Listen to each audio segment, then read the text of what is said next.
accountability very high on our agenda. But it's not just accountability in terms of our institution, it is also accountability in terms of our stewardship. And so the Prime Minister has determined that over the next 12 months, and St. Joseph, as I said, has the honor to begin, we will engage in a series of informal discussions, dialogue with the people that we've asked to put their confidence in us. Now you will note though that this is St. Joseph and we're only going to be doing 11. And for those of you here at Josephines, you will know that part of our constituency includes Peace of St. Andrew, Peace of St. Thomas, Peace of St. George, and Peace of St. John.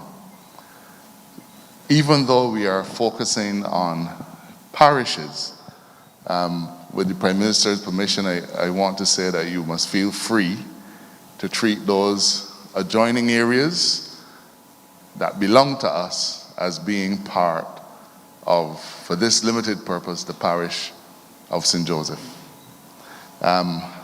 This is not a political exercise. This is an opportunity for all of you as citizens of Barbados to hold us, your representatives, to account. Now, for myself, I think that the constituency of St. Joseph and the parish of St. Joseph has been able to see a significant benefit, especially over the last 4 years, from the government expenditure. Or put another way, somebody didn't think that St. Joseph was getting its fair share of the pie. I've worked hard, Prime Minister, over the last 4 years to make sure that we get a fair share of the pie. Oddly enough, at a time when we are coming to present ourselves to you for grilling, if you could call it that, in St. Joseph, in the last few days, we have had a fairly acute water shortage. And while some might say, oh my goodness, that is bad timing, in a sense it isn't. Because we've worked hard to try to settle the water issues, and it's important that when these things arise that you have a unique opportunity to be able to ask us what went wrong. And so today we have a few ministers with us who, if there are questions that you wish to direct towards their portfolio, perhaps housing, Minister Sutherland is here, Minister Bradshaw is here. Minister Bradshaw is responsible for public works. She's responsible for our road infrastructure, something that is, I know, of tremendous interest to you. She's also responsible for water. And while she's not here yet, a number of senior, she's here now? She's on her way. A number of senior technical people from her ministry, including the permanent secretary, are here so that they can deal with the technical matters. The Minister of Housing is here so that if there are any issues related to housing, that he would have an opportunity to hear your questions and to be able to field answers to them. This is, as I said, not a formal setting. We don't have any chairman. So I guess that means that I have to be responsible for order. Joining me, of course, and the Prime Minister will be Deputy Prime Minister Santee Bradshaw when she comes. Roy? We've just determined that you are the chair. Good. So let me say that this is not a night for long speeches from any of us at this end. This is an opportunity for us to hear you, for us to listen. And let me say that neither the Prime Minister or myself or any of our colleagues are at all afraid of criticism. Criticism is that thing which sharpens us in our service to the people.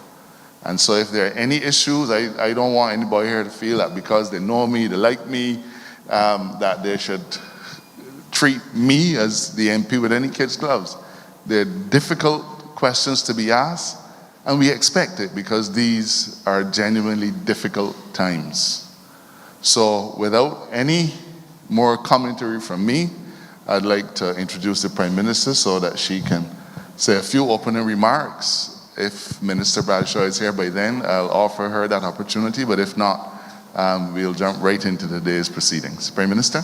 Thank you, Adrian. We are jumping straight into the proceedings. The first thing I'd like to do, those in the back, come forward, because the one thing we want to do is to change Barbados from a place where people come in and sit in the back row. We belong in the front row. Come forward. Come. We belong in the front row. We're in the back row, people. You know what I'm saying? We fill up all these seats in the front row. First of all, let me thank all of you for coming out. We really should have had this session in April, but the day that it was intended was obviously a day of extreme inclement weather, and therefore we had to postpone it. The AG has already given you some background, but let me contextualize it even further. When we came to the people in January, I determined and said to you that we would do a few things, that we would strengthen our accountability by ensuring that we engage with people directly, that we would rub shoulders again, and that we would want people from parishes, nothing to do with political branch meetings, but just citizen engagement. And if you recall, the charter that was passed by our parliament when we became a parliamentary republic on the 30th of November last year spoke to the issue of active citizenship. This is what active citizenship must feel and look like, along with a number of other things that we are putting in place. In the ideal circumstance, we rub shoulders within 24 hours of the parish speaking, but the rain was to have its play. We are now really in the month of St. John, because we are using the rollout of months for parishes that we used with We Gathering before the pandemic so abruptly interrupted everything. And therefore, in the month of May, the end of this month, we go to the parish of St. John, we rub shoulders, and we meet with the people of St. John. In June, I believe that is the month of St. George. And therefore, in the middle of June, we'll be coming, or to the end of June, depending, to the people of St. George. And we'll do every month with the exception of December. Why? Because you're all going to be too busy taking down the house and putting it back up in December and singing carols and baking and doing all the things that you do to worry about these other matters. But January to November, Barbados must work for the citizens of its parishes. Secondly, we made a commitment, and we're working on it, that we will operationalize people's assemblies. And I want to contextualize both, because we started rubbing shoulders when we were in opposition, we're still rubbing shoulders. We started people's assemblies when we were in opposition. We had the Thorne Commission that has literally had extensive consultations across the country and that have come up with recommendations. Cabinet has taken the recommendations, and we're now in a process with Minister Humphrey's ministry to be able to have them structure it out so that the drafting can be done by the Attorney General's chambers, and that we can then get to the point of being able to ensure that ordinary citizens can be involved in certain other key aspects of how government functions in this country. And we would have done this regardless of the outcome. But having had a comprehensive mandate from the people of Barbados, we feel even more determined to ensure that we create this space for persons as far as possible. With that backdrop, I done talk. I want to hear you. This is a conversation. It's informal. We have public officials here, as you heard from the AG. We don't have all of them here, but we pretty much know that some of the issues that will come up, and we've asked those public officials, and I want to thank them for coming out this evening. We know it is not 8 to 4, but we understand that you too appreciate that our duty is to serve the people who pay our salaries every month and who therefore deserve to have their issues addressed by the highest levels of both the political and public service of this country. So with those few words, Mr. Morris, over to you. Mr. Morris is Director of Citizen Engagement and Media Services, and therefore is at the forefront. Every day I get letters from all over, predominantly Barbadians, but from all over the world. And we try to answer all of them. We try to do the investigations for most of them. Obviously, there's another constitutional role of an ombudsman, but in many instances, what people want can be handled by the Prime Minister's office in many instances. And I thank Mr. Morris for leading us with that citizen engagement that we have been able to do to make your government more related to you and to make us more responsive wherever we can to you. So over to you, sir. Thank you, Prime Minister. Good night, everyone. This is a very simple process. As the Prime Minister said, this is your night. You have your representatives here. You have the officials from the ministries, the technical people here who can answer questions directly.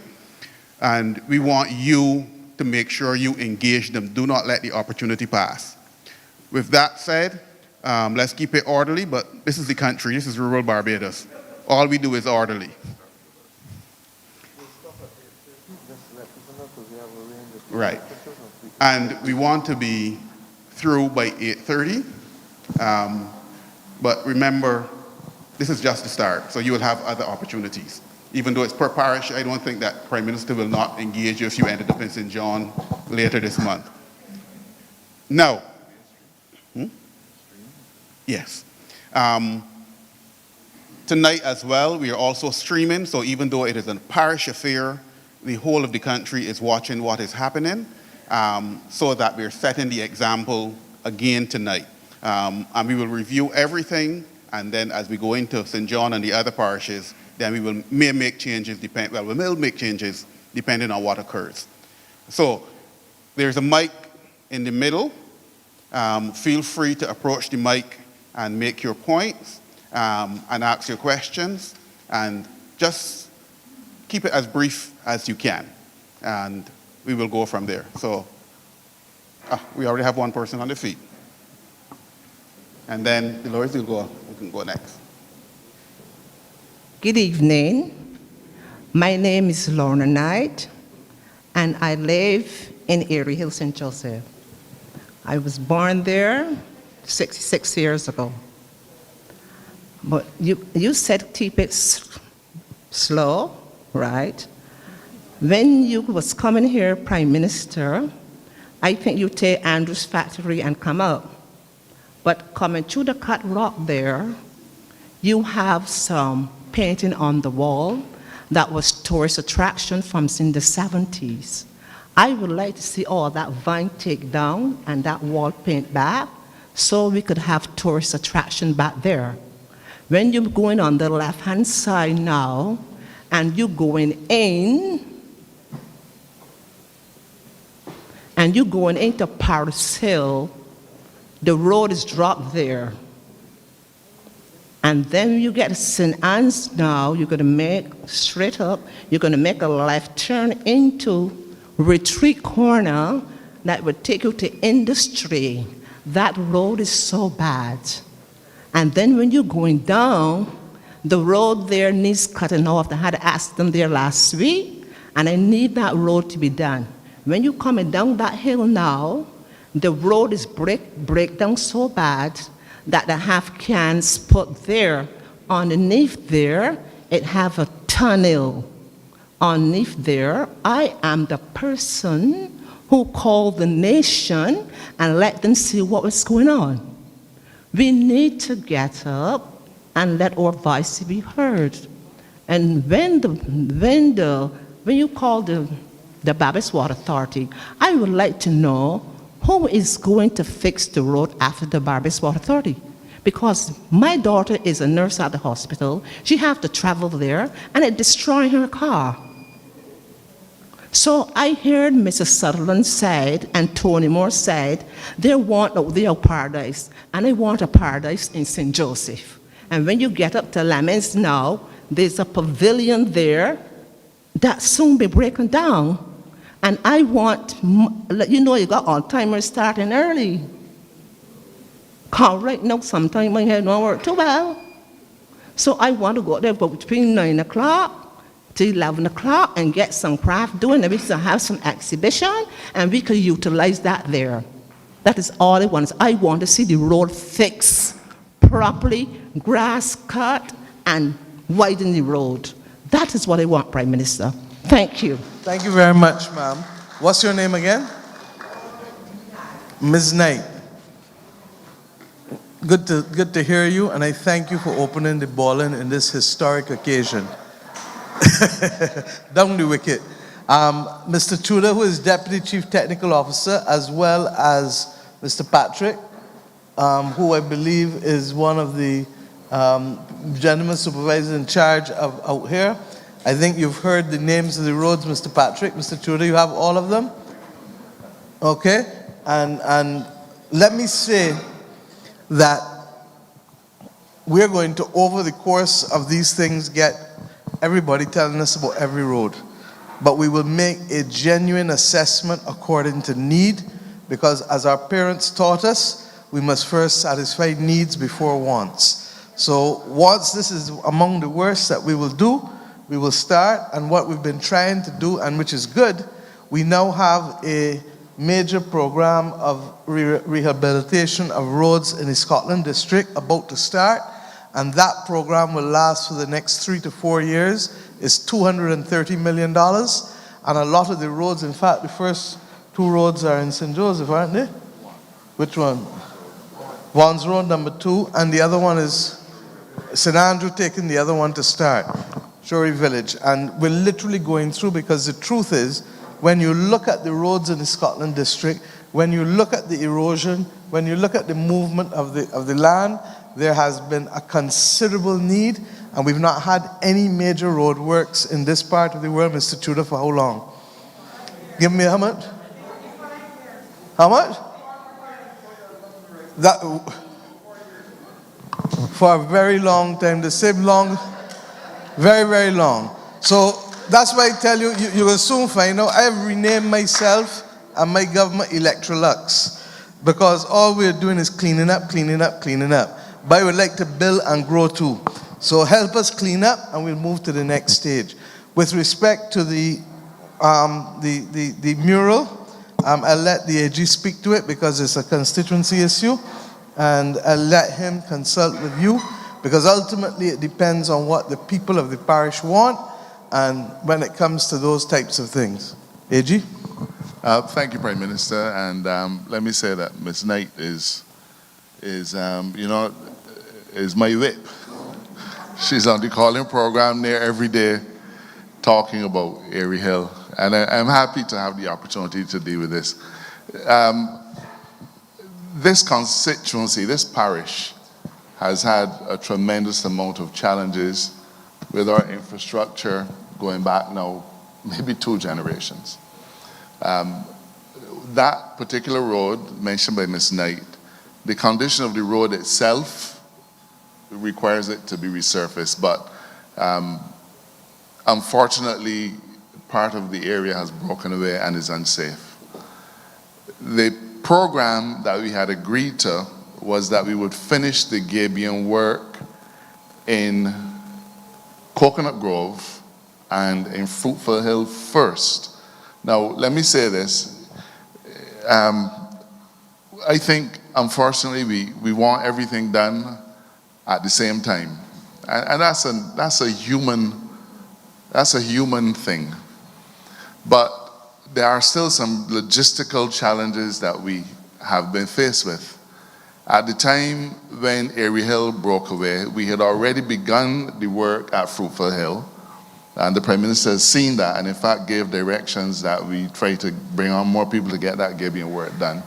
And also we needed desperately to do Coconut Grove. So the plan was, as soon as the gabion team was finished in either Coconut Grove or Fruitful Hill, we would move it to Airy Hill, because it's not just a question of putting back up a road. MTW has recognized that that whole corner actually needs widening, and what you've referred to as a tunnel is really drainage, correct? So they've indicated to me that they plan on building a whole new culvert so as to strengthen it and make sure it can last us for another 50 years. So the work at Airy Hill, it is not insignificant. And you know, Ms. Knight, that goes down really far. That is a deep gully. No need. But the point I'm making, so we agree, it is a very deep gully. So it's going to require an extensive amount of gabion work. I don't know if Mr. Tudor wants to explain it somewhat, but I've been reassured by the team that as soon as they finish Coconut Grove, they will go down to Airy Hill and get started on that major work of restoration. Part of the good news, though, is that in the project that we're doing with the Chinese, the entire stretch of road from Airy Hill going right up to the corner of Braggs is going to get a complete makeover and is going to be completely resurfaced. You mentioned the pavilion at Lamings. Last year, a decision had to be taken to shut that pavilion down, and I think you know why. It is simply unsafe. I've seen it. I took the minister there. It has holes in the floor. You have to be fearful that if you step on it while you're doing the ballroom dancing or square dancing, that you will literally fall under the building. It is unsafe. The National Sports Council has agreed to build a new pavilion. We're not talking about repairing what is there. It is irreparable. Sports Council has agreed to build a new pavilion for us at Lamings, and I think it's intended to be slightly bigger, right, Dwight? Intended to be slightly bigger. We can't afford to do the things that you would like. Okay. Well, the Prime Minister is only asking that you appreciate that while things will come, they are not always going to come at the time that we want them to come. But I can assure you that a new pavilion at Lamings, it has already been designed, and the National Sports Council intends to give us a new pavilion at that facility. So, yes, go ahead. Ms. Knight, you have a new clinic in Horace Hill that you just get a St. Joseph Outpatients Clinic. You have also the new community center in Bathsheba that you've gotten. Hold on, we've got the investment in water, Mr. Seeley, yes? That, Mr. Morris, sorry, Percy, that was supposed to come from Vineyard to Mount Pleasant, so you're going to get it. But there are some other areas in the country, and the exercise of Parish Speaks is going to begin to right-size all, because like with any family, if you feed the first 2 children and you don't feed the next 3 or 4, what's going to happen? Ruction in the house. So, no, let's be clear. So everybody can get a chance. But I'm not going to excite impossible expectations, because we committed to the city of Bridgetown to be able to do the pavilion there for them uptown, because those people also have issues and have asked for it for a considerable period of time. So all I'm trying to do is to tell you, yes, it will come. The government's term is only less than 4 months in. I have another, what? How many more months to go? Another 56 months, and if I was to do a Frondel store, another 59 months. So rest assured they're going to come. But the major thing you're getting also, we've spent a lot of money getting the water with the Vineyard project and Mount Pleasant to get it here. We have new reservoirs going up in Castle Grant. If anybody goes up there, you'll see a brand new water reservoir going up there, replacing what has been there for decades. How long, Mr. Leslie? Sorry? That has replaced an almost 100-year-old reservoir at Castle Grant. We also are doing housing at Ginger Works there, and making sure that people get that as well. So I'm telling you, St. Joseph, I don't know that St. Joseph has had it so good since Grantley gone. That's the truth. But having said that, I also appreciate that you went through a difficult period where nothing was done for a long period of time, and where the climate crisis as well as the difficulties with the water distribution have compounded your experience, and you began to feel as though you were outsiders in your own land. So all I want us to do is to recognize that we are moving, that we are making sure that in the middle of an IMF program, in the middle of a pandemic, in the middle of all of these things, we still have to make sure that we have buses to get people to and from St. Joseph. We still have to make sure that we have garbage trucks to collect everything. So we're doing all of these national things while we're doing local things as well. Okay? So,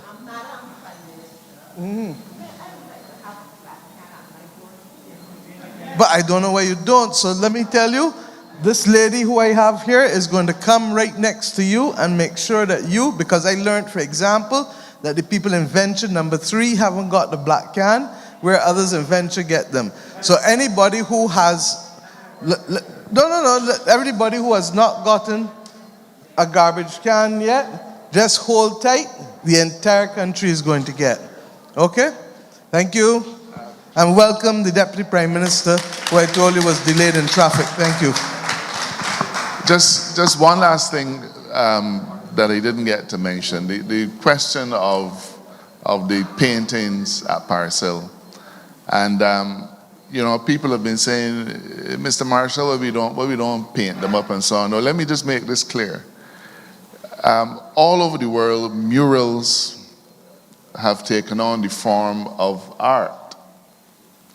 And the discussion that we've had about the murals at Paris Hill is how can we preserve this exciting art that is unique in Barbados for another 100 years. So they've said to us, don't go scrubbing the murals with soap and water to get off the dirt. Don't think that you can go and paint over the orange bits and the yellow bits because they seem to be fading. So the discussion that has to happen is not about painting up those murals to make them bright again, but to find a way to preserve those murals so that they last 3 and 4 other generations. It's absolutely unique, and you know that instinctively, just like you paint a house, you want to come and put on some paint, but the recommendation is that we don't treat those murals in that way. I can speak to this as well, sorry, because as Minister of Culture, we have to be able, art preservation is a dedicated skill, and I certainly hope it will be done. Those of you who knew the Eagle Hall Post Office would have seen that the last government just went and painted over the mural at the Eagle Hall Post Office just before the election of 2018. I wouldn't be one of those people who would have said that they painted it over because they had a picture of my grandfather. But suffice it to say that what they did was wrong. And there has to be, in copyright, there's something called your intellectual property rights in copyright, but there's also something called a moral right. And a moral right means that you have the right to be declared as the person who was responsible for the creation of that particular piece of work. And that is how much the law recognizes that the integrity of a person creating something ought to be respected and ought to be given legal protection. But at a different level, and at the aesthetic level, as the AG said, we accept that we're going to have some restoration of murals. As you know, one of the things that we did to keep the heads of artists above water when they could not get any money during COVID, and a lot of artists just did not earn, is that we tried to do murals across Barbados. We tried to do digital concerts and to have people reach out to others. So all of these things are done, and we will make sure that Paris Hill mural is properly restored. Yeah, it can be properly restored. Okay? Thank you. Mr. Morris? Yes, sir. Go ahead, state your name and then proceed. Andrew Dixon is my name. Good night, everybody. Good night, Madam PM. I came barefooted for purpose because the guys were on the pasture playing, and they came barefoot. So I decided to take off my shoes to come along with them. I saw on the invitation, special invitation to the youth. And the youth have a very close place in my heart, Madam Prime Minister. And I saw, during the COVID, some young ladies were training very hard as far as sports were concerned. And these guys were training very hard, and as far as education and the sports is concerned, to me, a lot of their dreams were shattered, Madam PM. And I want to ask you to speak to the young on my right and the young in the back, who has almost 20 or 30 more on the pasture. What provisions are being put in place for the young people who were probably training before, who barely missed the mark as far as career is concerned, and those who probably had to do a resit in upper fifth and sixth form, where the classes online were not as kosher as the face-to-face. So I just want you to speak to the youngsters as far as the sports and the education is concerned.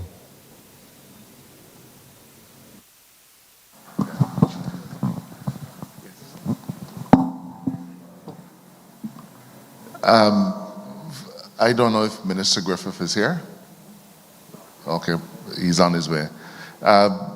Andrew, thanks very much. And let me say that I really appreciate your advocacy on behalf of young people going back to when they first met you. And the sign of solidarity, you're going barefoot. I just hope you don't stop your toe, all right? The last 2 years has, we as adults think that we've had it rough, but the last 2 years have been a huge challenge for all of our young people in every way, in terms of education, in terms of even their ability to go outside and to get involved in sports. In fact, you'll know that among the last things that we freed up in terms of the COVID directives has been sporting activity.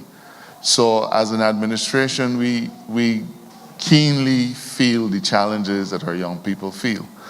But there's, in my view, a bright light that is ahead of them. And if you allow me to speak specifically about St. Joseph, because this is St. Joseph Talks, I'm sure that those young men and women on the field will have noticed the blue columns that are laying alongside the pasture over there. And you will have noticed that for the last few months, some infrastructure work has been going in. You see, at 6:30, they have to come off the field. And that is where some of the problems begin. And we want to make sure that sporting as an opportunity for our young people is a real opportunity. And at this location, we're going to be seeing lights. And when we talk about lights and so on, I think people think it's just about sports. But one of the things that we've been considering over not just this administration, but from as far back as when we were in government before, the importance of having our young people engaged in wholesome sporting activity cannot be understated, because if they're not involved in sports, Andrew, young men, young women, they're going to get involved in something else. And so when we were last in government, we took a decision to put lights at a large number of playing fields. But when we lost the elections in 2008, that project completely went through the windows. We've reintroduced it. And so we're going to have lights at Grantley Adams. We're going to have lights, I think, across all of the major playing fields in Barbados over the course of the next 12 to 18 months. Some of them, I think, have already started, right, Dwight? In addition to that, we will also be having mini stadia. And again, Grantley Adams is earmarked for one of those mini stadia. It is just going to be bleachers, what are called stands, that are going to be set up at a convenient location in the field so that we can actually have meaningful sporting, whether it's friendly activity or competitive activity. So for those of our young people who are keenly involved in sports, I can say to you that we're trying to give sporting activity in St. Joseph a new lease on life.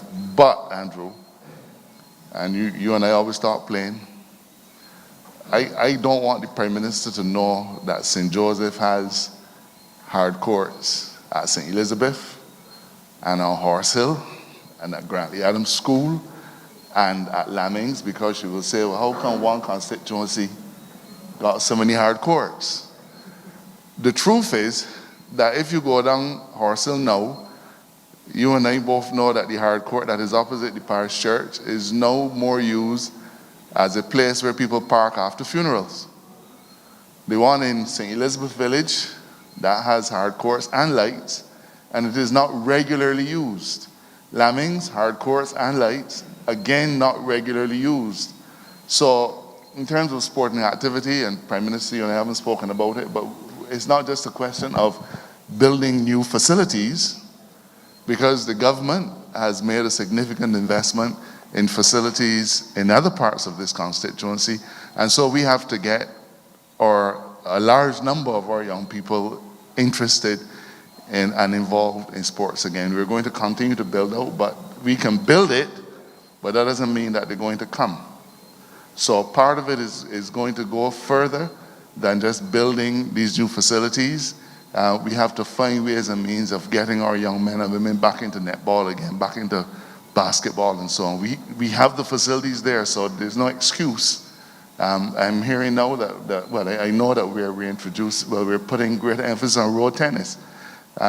So as a government, we are certainly carrying that weight. We're carrying that water, but we need our communities now to meet us halfway, because we can have the best Minister of Sports in the world, but unless in our communities we begin to get our young people back out there, a good Minister of Sports is going to just be window dressing. But I'm happy that you've expressed these interests, and I think that what we are doing is going to help to take our young people forward in terms of sporting activity. Thank you, AG. If I just may, I think the key is the resumption of mass-based training in youth and sports across the country. That's what I did when I started the Ministry of Youth Affairs in 1995. And we trained thousands of people every year, to the point that the first time many kids went to university was as a result of being able to access scholarships. We started the process, and in fairness to the former Minister of Sports, John King, who is not here, that process was started, and as the AG said, COVID came and interrupted it. We're in that period of time where we're now walking back and feeling our way. And the truth is that he's absolutely correct. You are the families that are going to have to encourage your children to get active again, whether it is in artistic or sporting pursuits. And the role of government is to work with the cultural community and sporting groups to make sure that the programs can be there. You train people, but as we train people, we're not only training people just so. 90% of them will become an audience and therefore appreciate the rudiments of the particular sport or art form, and the other 10% will move to the next level and the next level and the next level and the next level. And that's what we want to do. Why? Because sportsmen and artists simply are global citizens. Nobody really gives them any pressure. Once you have a certain level of proficiency, they want to see you. Jamaica sprinters can go anywhere. Bajan cricketers can pretty much go anywhere. It's up to you to determine what your future can be. Our role is to provide, as you say, the AG said, not just the facilities, but the training. Your role is to ensure that the children have the appetite to want to be involved in wholesome and strong and spirited activity, be it in culture or sports. Thank you. Before the next participant, guys, there are still some seats over on my left, so feel free to move over. Proceed. Good night. My name is Sharon Almiers. Madam Prime Minister, you will have spoken about Ginger Works. I don't know if Mr. Marshall can spread some light on Ginger Works and the process and where it has gotten. Some persons would have received letters in December saying that they were successful in getting land, and NHC would reach out and let them know when they have to come and choose the plot. Since then, you have not heard anything, have been inquiring, and NHC said they're waiting to find out what's going on. Then inquired further, was told that they were trained. It was at the process of being approved at Tongue and Country Planning. Checked on it, it has been approved. So I'm just wondering to find out, like, what's the process, because you know then when you acquire the land, you still have to go through Tongue and Country Planning now to get a plan approved and stuff like that. So just want to know if it's a time frame or so that you could put your business in place. Thank you for that question. I'm sorry that the work at Gingerworks has taken this long. I can tell you that the subdivision has been approved at town planning. The challenge that National Housing Corporation has had is that they've had to change up the boundaries slightly. If you visit Gingerworks, you would see that there's an area that on paper it looks as though it was good for construction of a house, but when you actually physically look at it, it slopes away and is considered not suitable. The minister and I visited Gingerworks 2 Sunday evenings ago with Mr. Lord, with the general manager, and the permanent secretary. And so they've indicated and they've said that they're just changing the lot sizes in, I think, probably 2 instances. And as soon as that is approved by town planning, they'll be able to say to those individuals which particular lot they're going to get. Now, of course, I know this will excite an expectation that we have a lot of lots in St. Joseph, and let me say that's not the case. But the government has acquired 13 acres of land at Gingerworks. The part that is being done now is a very small section consisting of only about 11 or 12 lots. 5 of them are dedicated to ELSA relocations. So we'll have about 6 or so, and those are the 6 that you're talking about. But if you come down Gingerworks, on the right side of the road, that 10-acre parcel, that strip of land that you'll see on the right, it has been acquired by government for housing, and I'm not sure when they're going to actually start the work on that, but I can tell you that some of those lots are going to be allocated for rental of house spots.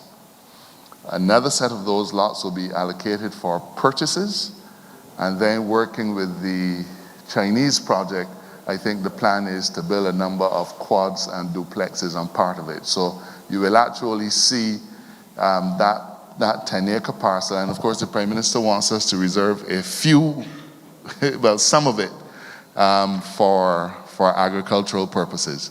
So we're hoping to have a mixed development there. I can't give you a timeline for the rest of that, but our commitment to build 10,000 houses, well, the minister is saying more than 10,000, you will see Gingerworks being an important part, and a very important part of housing solutions for St. Joseph. So I hope that we'll be able to get to market with the rest of those lots in the, well, certainly very near future.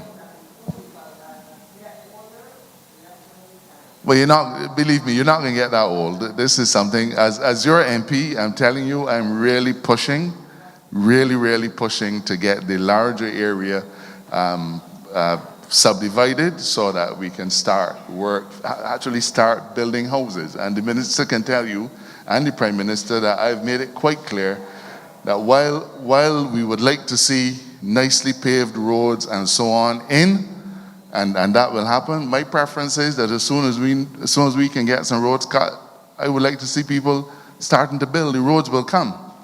Okay, so I'm pushing this with all of my energy.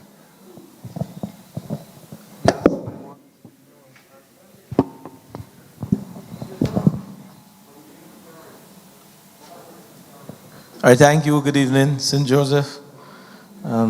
Thank you, Prime Minister, Deputy Prime Minister, Member of Parliament.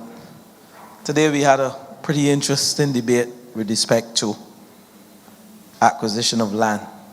And while that dealt with renewable energy, this government has focused its energies not only on renewable energy but on agriculture. And the Ministry of Housing, Lands and Maintenance, we intend to push all the frontiers. We have land allocated for agriculture, and you heard your MP spoke about Ginger Works and the dual purpose of the 13 acres that we will acquire. We have land allocated for renewable energy, but what he didn't say to you, and that's why I took the opportunity, I know the Prime Minister would probably want to get involved here too. We would like the young lady, what's your name? Chernel. We are reaching the stage, Ms. Mears, in our history whereby we want every single person who deserves to have a home to own a home. Not to rent a home, but to own a home. And the Prime Minister articulated today when we visited Queen's Park to look at a model house from Guyana, hardwood housing. That fits acutely with the Bajan vernacular, the chattel house concept. And we intend to build out Ginger Works. You heard me speak about 10,000 houses, and the Prime Minister will say to you, we can build, we want to push the envelope. It's a stretch target, and I said today, commitment for results allows us as ministers to put ourselves as vulnerable targets to you. We believe we can build 20,000 houses with the availability of land across this country. And we want to do that because we want each and every one of our citizens to own a home. I heard you mention we can't wait too late, and that's true. We are hoping we can get to the development of Ginger Works and the Planning Gains land within the next year. So we can start this year to develop, do all the necessary legal work to acquire the land through Planning Gains, and thereafter install the sites and services, which should take roughly about 6 months, but we are trying to get down that time. That's what we are talking about, efficiency and raising the barrier, whereby it took us 6 months over the last 5 years, 10 years, to have our sites and services procured. I didn't say sites and services, water, roads, road infrastructure and stuff like that. We want to reduce that time. So Ginger Works will be with you in year 2, the year 2023 to 2024, once we continue to develop these sites. And we recognize there's a need for housing, not only in rural Barbados, but in the urban corridors. So I am confident with the work that we are doing presently at the Ministry of Housing, Lands and Maintenance, and of course National Housing Corporation, we will get to you in the year 2022, 2023. You will have the opportunity to own your own home, and you'll have options. Hardwood housing, I'm not sure what type we'll bring there, but we have options thanks to our Prime Minister who has reached out to Guyana, and we know what is happening in the world today. Clap for that, because she has brought to us many options for housing, and you can determine if you want a metal house, if you want a hardwood house, or if you want a wall structure. That never happened before. So I'm saying to you, there is a lot on the horizon. I'm very optimistic and I'm positive that you will own your home in the very near future and not distant future.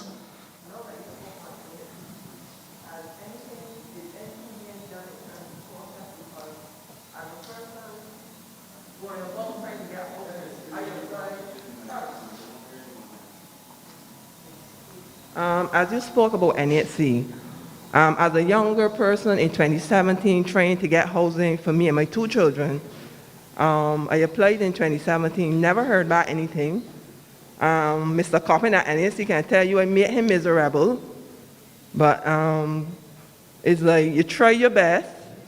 You heard people since you met and applied, got housing, so you're wondering, is something wrong with my application?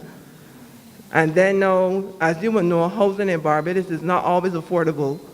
So you try to find the most affordable route that you can still manage to have a comfortable lifestyle. But then when you apply in 2017, it comes 2022 and you still haven't heard anything. So I think something needs to be done in terms of the process of the applications. I don't know how it's done, but then when you call back, someone tells you, well, you should come and reapply every year. So I don't know what you can do now that you're there, but I think something needs to be done because I think it takes a bit too long. Thank you. The Prime Minister said agreed. And I agree as well because my neck is on the block. When I picked up this ministry, the Prime Minister said to me two things. She wants me to build over 10,000 houses, and she wants me to address the backlog of applicants. And to tell the public the real truth, we have over 25,000 applicants in terms of backlog. I'm talking about like yourself from in 2017, those persons. And before then, years and years and years. And what we're doing, we have a project, we have a team, and I'm proud to report that we have started a project. And I said to the Prime Minister, within a week time, we will be addressing that backlog. And let me say how we will address it. The Prime Minister has said to me, we're not just going to tell the public we are going to address it. How are we going to address it? We will categorize persons in the income brackets. Those who are unemployed, those persons who are earning between 1,000 to 2,000 net income, those between 2,000 to 4,000 net income, and those above. The vulnerable, those persons who are earning below the threshold, we'll offer to you rent to own. And that is why we are pushing the envelope, and that's why we call it the silent housing revolution. Because why? When we build 20,000 houses, those 25,000 applicants, let's say 80% of those have the opportunity to own their own home in whatever bracket you fall within. So within a week time, we'll have that project completed, and a paper will go to cabinet offering housing solutions in the various categories, and we will deliberate on it as a cabinet, and we'll come back to you, whether the Prime Minister or myself get back to you as to how we will address it with respect to housing solutions. But we are asking you, where possible, as a young homeowner, a potential young homeowner, set your sights not on rental, but owning your home and utilizing renewable energy on your roof to lower your costs. That gives you a level. Say you were renting for $1,000 a month, 2-bedroom, 600 square foot house. With renewable energy on your rooftop, that lowers the cost of electricity. But you can also benefit from that because you have a 20-year plan where you can feed into the grid and sell electricity back in layman terms, and that lowers your costs. So you, net in effect, will be gaining. So don't just set your sights on owning a home, but I want you to utilize renewable energy. We have a project that we have commissioned that over 50,000 small homes, around 600 square foot to 800 square foot, should utilize photovoltaic.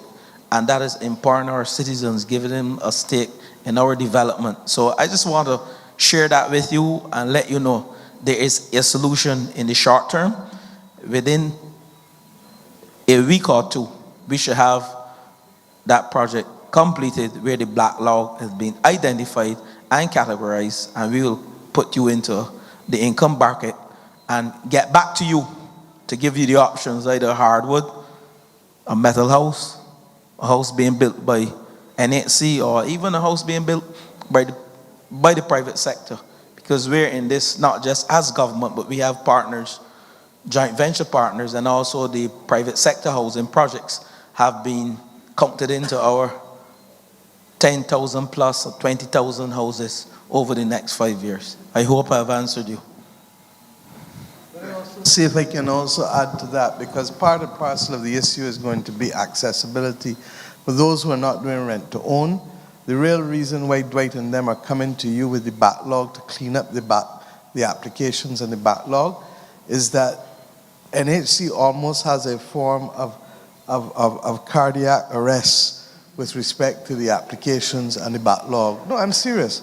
Because if you keep adding applications and adding and adding and adding without cleaning the list, what do you have? So what we really need to know is that somebody in here may have put down their name 10 years ago. Since then, they get married. Since then, they gone away. Since then, something happened. Like you, thank you, madam.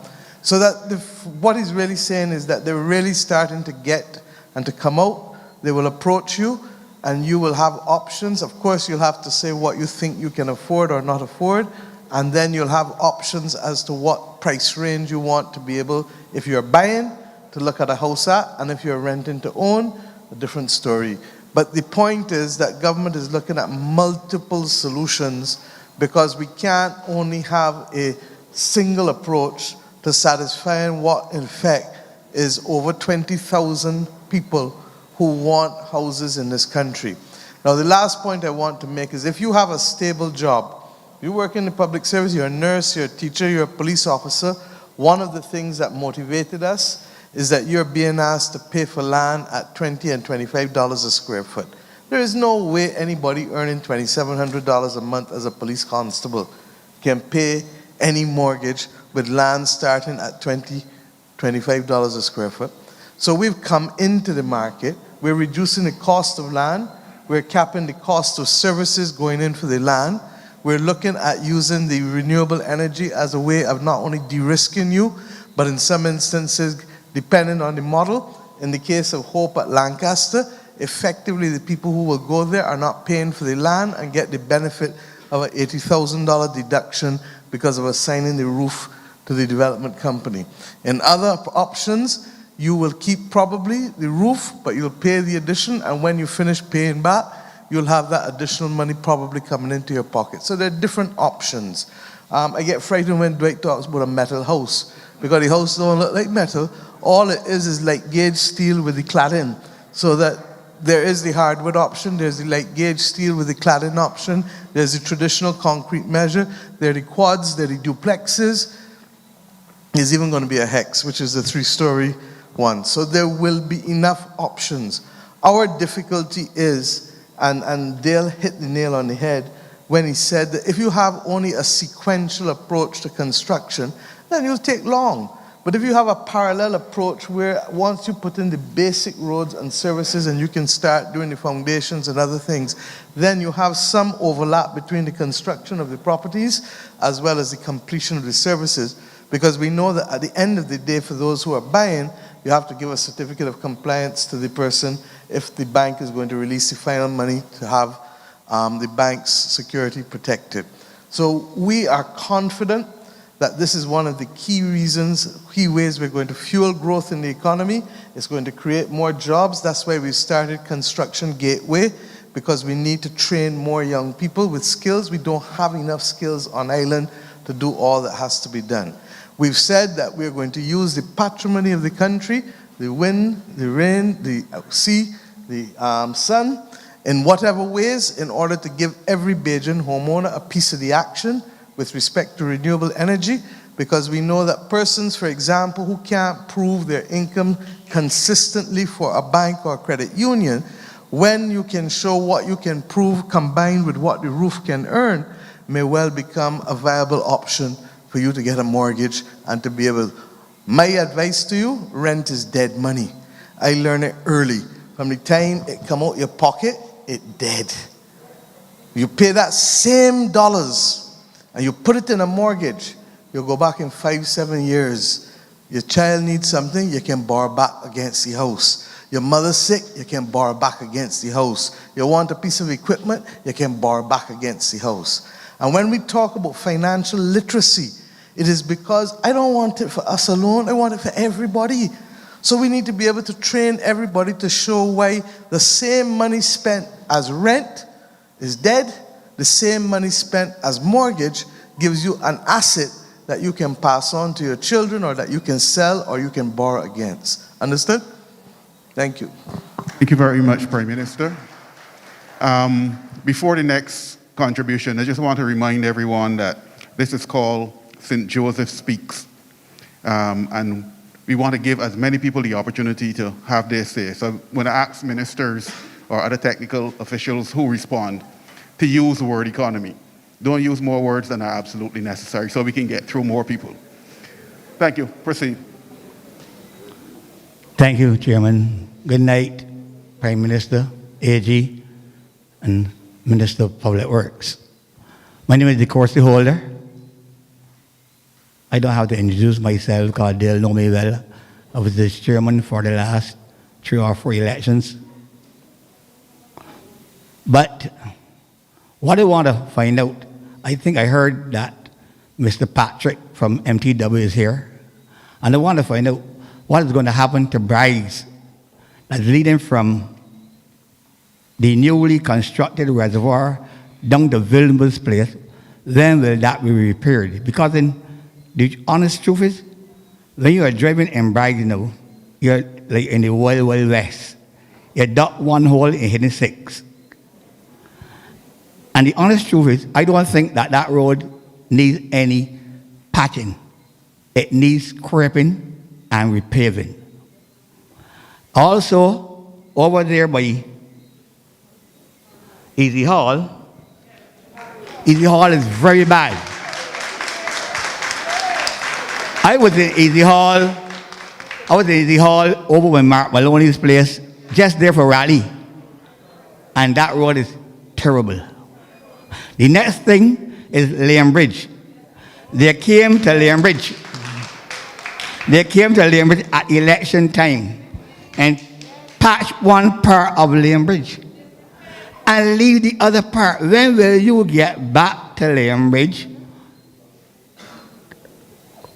All up to the supermarket. Tell us when we will get back there.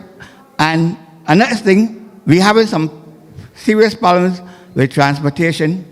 Although, Prime Minister, you know you mean well, that TAP program, some of the guys, I'm not saying all, some of those guys who supposed to be, when they come from town, they're supposed to come to Clement Rock, do the same route as the bus, transport board bus. But they don't do it. And if they do it, then when them come from Blackman Stand to come back, they turn at Mayor's Corner and go down. Leaving poor pensioners now to go and catch the sins that you are avoiding the pensioners on. We need those problems addressed. The next thing is we having some problems with water again. No. We having some problems with water again. I'm saying it frequently up to this morning. We having some problems with water. And I would like all those problems addressed. Thank you very much.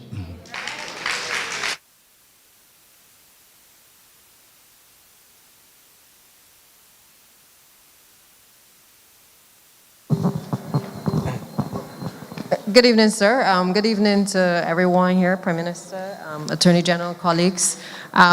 Let me just say that I anticipated the questions and the concerns on roads and water, and I have worked with my team as well, because many of them have been both in relation to the Barbados Water Authority and the Transport Board, and also MTW, obviously have been at the center of a lot of the criticism over the last couple of years in starting works and not completing works.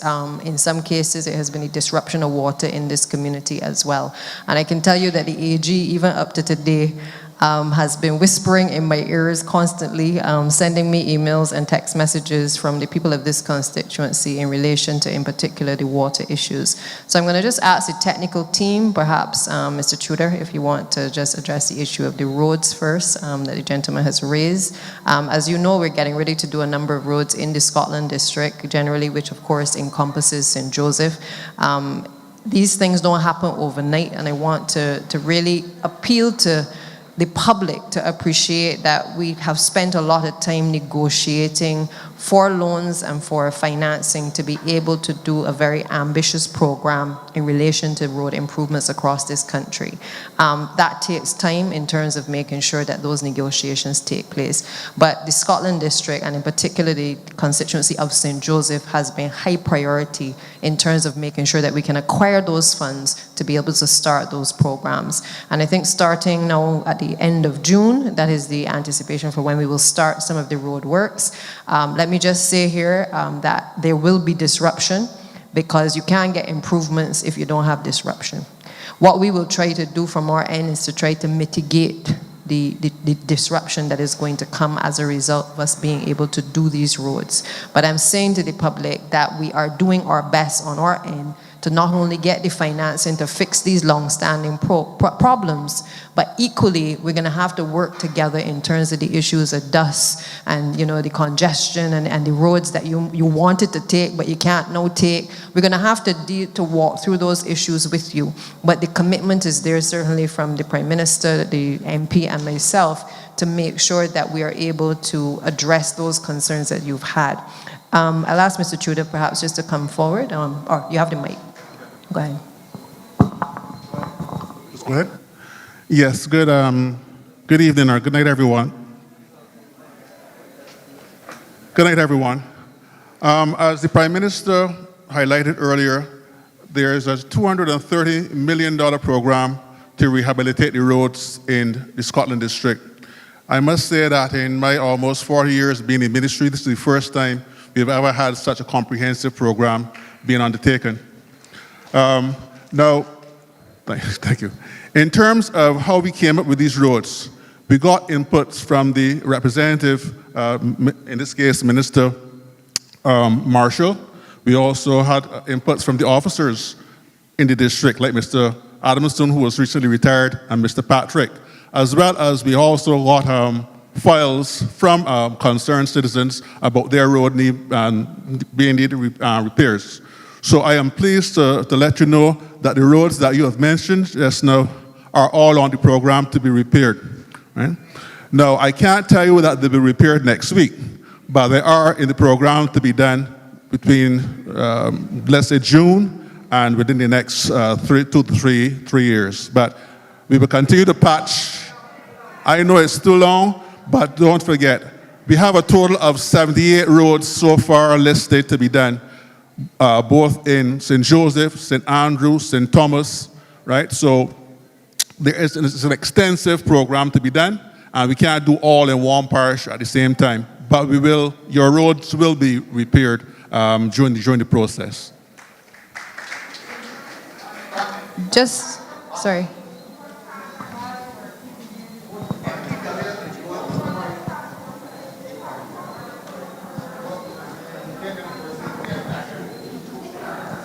MTW is going to roads that have big holes, putting in marl filling, but not bringing back the hot mix the next day. So by the time that people drive there with big cars and big trucks, or the rainfall, it will wash out again. It happens up Easy Holiday side. It happened in Lane Bridge. They are patching roads with marl fill. It's not hot mix. So when you put in hot marl fill, you don't do nothing. You can let it stand. I believe that these roads could be scraped, skin the roads, and let the people who drive. I don't drive, but I got friends. I got children who drive. Let the people who driving get a better ride on the road, and they won't have a duck from holes. They won't got to drop in potholes. What's so hard about that? Skin the roads. If I can answer that question, the program is going to be done in 3 phases. One is mill and pave, where, as the gentleman correctly said, we're going to skin the road, we take off the surface and replace it.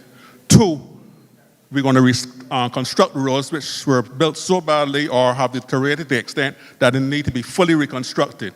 And 3, reconstruction with bridges. There are some bridges that are in terrible condition in the Scotland District, and we plan to replace those at the same time we are rebuilding the road infrastructure. So it's not just going to be put in marl. We're going past that stage now. We're rebuilding, reconstructing, rehabilitating all the roads that I mentioned to you. I'm past that stage yet because the truck at Highgate not working that brings out the hot mix. This is 3 weeks now the truck at Highgate not working. You know that? Mr. Patrick. The truck at Highgate's not working. Why is it that other people can get hot mix, but St. Joseph can't get? It's ridiculous.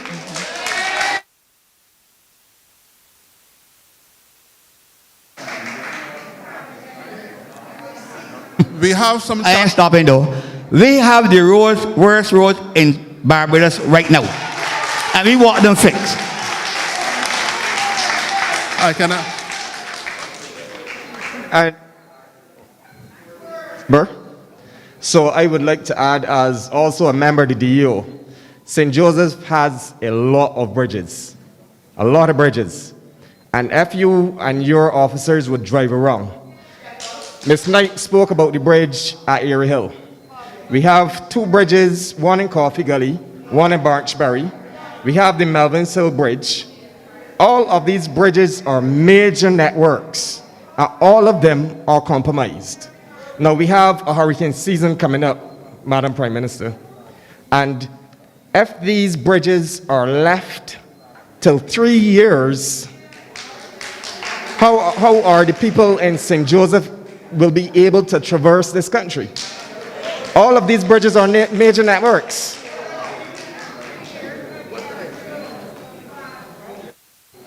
If I can answer that question or that statement. In 1985, a survey of all the bridges and culverts was done in Barbados. And since then, there has been no major works being done on bridges. And as a result, those bridges, primarily bridges that were built in the 1920s and 30s, obviously can't take the loading or the heavy traffic that is being. I would like you to address the issue, but I think that you would agree with me that Mr. Tudor needs to be able to do so where the rest of who want to hear him can hear him. Because he's given us some critical information, because you need to understand that these bridges and these roads didn't get so yesterday. And that's why I call this government now Electrolux. Because if you have not done anything since 1985, fundamentally with bridges, that is, count the years, 95, 2000 is 15, and 22 and 15 is how much? 37 years. He at least deserves to be heard in quiet to tell us how they're going to address a 37-year-old problem in terms of the study. But you heard him say that many of them were built almost as long as 100 years ago.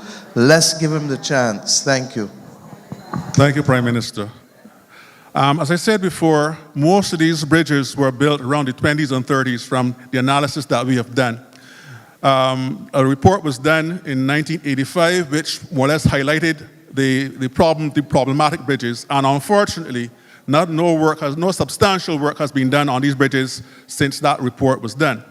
We have gone out within the last 3-4 weeks and done an extensive survey of these bridges using the old 1985 report to determine what is the condition now of those bridges since 1985. And we've recognized that a substantial amount of these bridges need some serious repairs, right? We have identified about 10 or 15 bridges throughout the Scotland district, i.e. St. Joseph, St. Andrew, that need to be totally demolished, basically. You just saw the one in Bordens recently, showed signs of failure. That is also being looked at for repairs. But as the Prime Minister says, these things take time. You can't build all the bridges at one time. A bridge tentatively costs between $4 and $5 million each, right? And we have not been getting the money to date to repair these bridges as we would like. With this $230 million program, we will have the opportunity to do that now. So an extensive rehabilitation program throughout the whole Scotland district will be done, where the bridges will be repaired or replaced, and the roads likewise. So just hold tight, and this thing will come to fruition. Just to add to that, Mr. Tudor, as well, you see, Bordens Bridge, for me, made me very aware as Minister of the issues that y'all were having in this constituency and in the Scotland district. And Mr. Tudor will tell you that that is why the mayor went back in the field to look at not just the bridges in St. Andrew, but they also had to do it across the entire country. And the reason for that is when he told me what the cost was, I said, well, let me do the math, because we got rail bridges in this country. And therefore, if one bridge costs $5 million, I cannot go to my beloved Prime Minister and tell her I want $5 million to fix all the bridges. So we also started to look at what became, what you call them, the temporary bridges that everybody know became permanent, because they were there so long and they held up. that we started to investigate, could we bring in additional bridges which don't cost as much as the 5 million, but which across the world that new technology is being used as well. So just to say to you that we are exploring the options, we're well aware, and I'm thankful to Parlosec, Dr. Romel Springer as well, because he has been advocating for the people of St. Andrew, but in turn advocating for you as well in this constituency, because he has made us more aware of the challenges that people are having in terms of transportation. Because when those areas you are cut off from certain areas because the bridges have not been done for several years, it means that you're then taxing your pocket to put in gas to get to do a longer route to get to whatever destination you're going to. So we are aware, and that's why I asked Mr. Tudor to prioritize the worst bridges, but also to look at the ones where it would give us the opportunity to go back to Prime Minister to say, these are the ones that will give the people of these communities the ability to have access quickly. Okay, so we can't fix everything, but we are simply saying to you, we can prioritize. And then we can pull the money and we can go and beg Prime Minister for a little ease, and we can drop in another bridge. Luckily with Bordens, for instance, we had a temporary bridge that is being utilized and erected, but there are other bridges that the technical team are coming in shortly, and they will advise on some of the things that have been identified in the report as well. All right, so it's a work in progress. The second point I think that was made by the gentleman was in relation to water. And again, I will perhaps ask Mr. Leslie perhaps to speak to the issue of the water shortages, especially what you've been experiencing over the last couple of days. Okay, good evening, everyone. Good evening, Prime Minister, ministers. I'd like to thank you for the opportunity to come here in St. Joseph and to speak to you. As the Prime Minister indicated, this parish of St. Joseph has been neglected for a number of years in terms of the upgrades to the infrastructure. If you, and as the Prime Minister indicated again, if you look at the infrastructure, some of it dates back to the early 1900s, 1920, 30. We've just built out on that infrastructure, but we have not replaced it.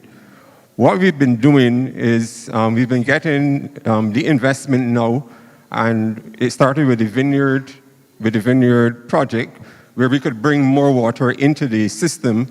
We're also doing upgrades at Castle Grant to install a new reservoir there. But our network, the network that carries the water from the sources into the distribution system, that's still, a lot of that is still aged. It's still close to 100 years old. If you were listening to some of the reports that you see on the news, a lot of the sizes that they talk about are 3s and 5s and 7. Those sizes are not sizes that are manufactured now. Those are manufactured years ago. So our network in this area is aged, and it is creating a problem. Now that you have more water into the system, the network now is given away. And what we're finding is that in those areas where it's hilly, like in Malvins and Spy Hill, once it is hilly, the pressure is going to be a little bit higher, and you get breaks, frequent breaks in those areas. For instance, and then there's some other areas when you get those breaks, then you have an issue of trying to find those leaks because the water disappears under the ground and you can't find it. A couple of weeks ago, we did a repair here at Castle Grant. We did a repair at Castle Grant, and when we did that repair, we found that the main was leaking from in the bottom. It had a hole about as big as a $2, and the water was just leaking away, but there was no sign of it coming to the surface. The Barbados Water Authority has been fortunate to be able to source some funding for mains replacement in this constituency. There are 16 kilometers of main that have been identified for replacement. That is going to be replaced through a program that is funded by a Latin American Development Bank called CAF. We are working with that bank now, trying to get that funding so that we could do the mains replacement. But in the interim, what we're doing is we've intensified our leakage detection, and we are intensifying our response to repairing those leaks. For those of you who would have come from the White Hill side and come around through Welchmore Hall, coming that way, you would have seen a lot of marks on the ground. You see a lot of orange paint all over the roads.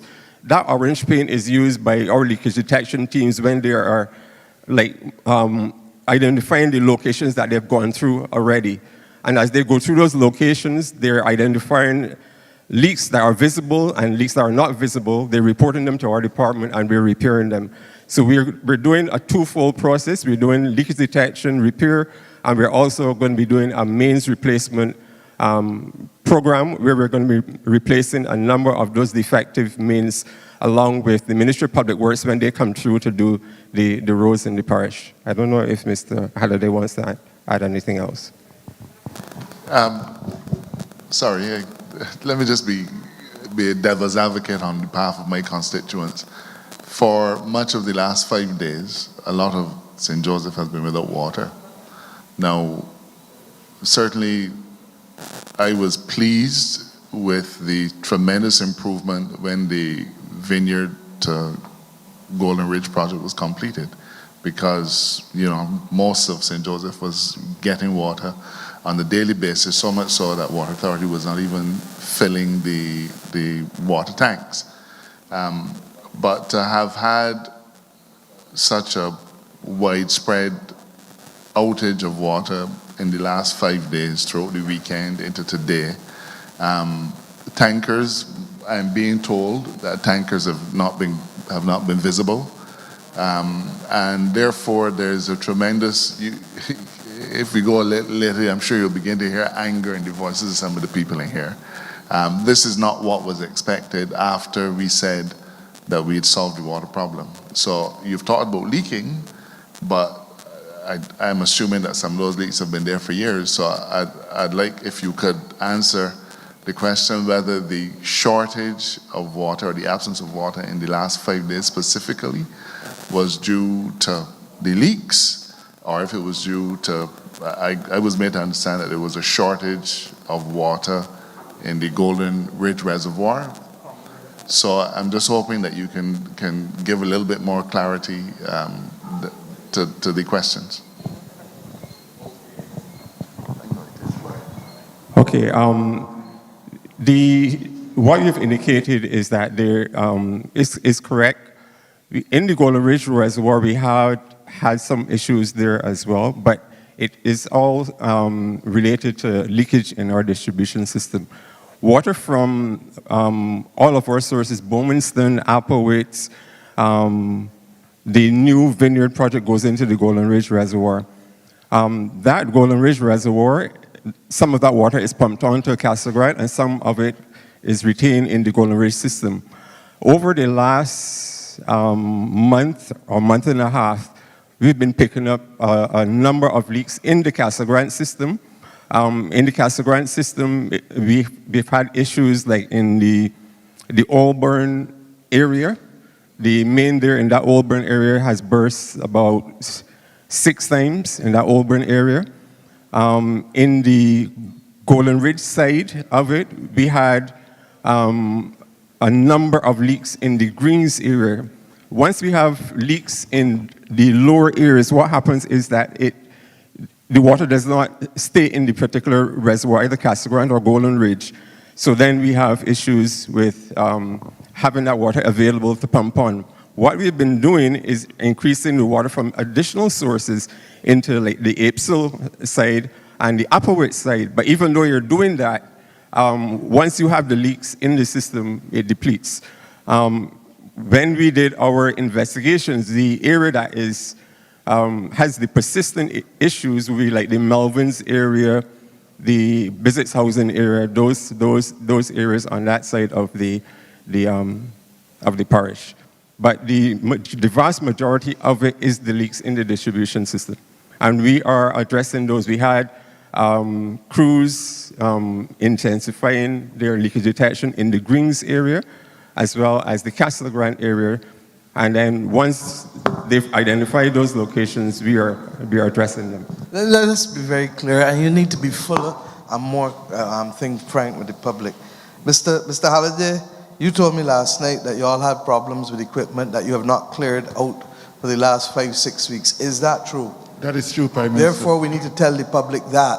How many have been cleared today after I asked you to clear them? All right. Thank you for the opportunity, Prime Minister. I wanted to I'm address finished yet. How many have been cleared today? 23. Right. Secondly, you also told me you had problems with a number of people being sick with COVID on the non-revenue water team. Is that true? That is also true. Therefore, if they are sick with COVID, it means that they can't be out fixing the pipes that have burst, correct? Addressing the leaks. You need to tell the public that directly. They understand everybody getting COVID all across the country. Okay?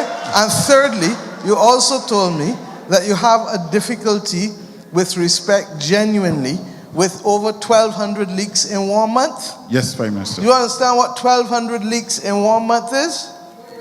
Now, I will break it down before Mr. Halliday talk. The British government gave us a water distribution system 120 years ago, 130 years ago. They had an empire that financed the construction of water distribution in all of these countries. We have a country, one country.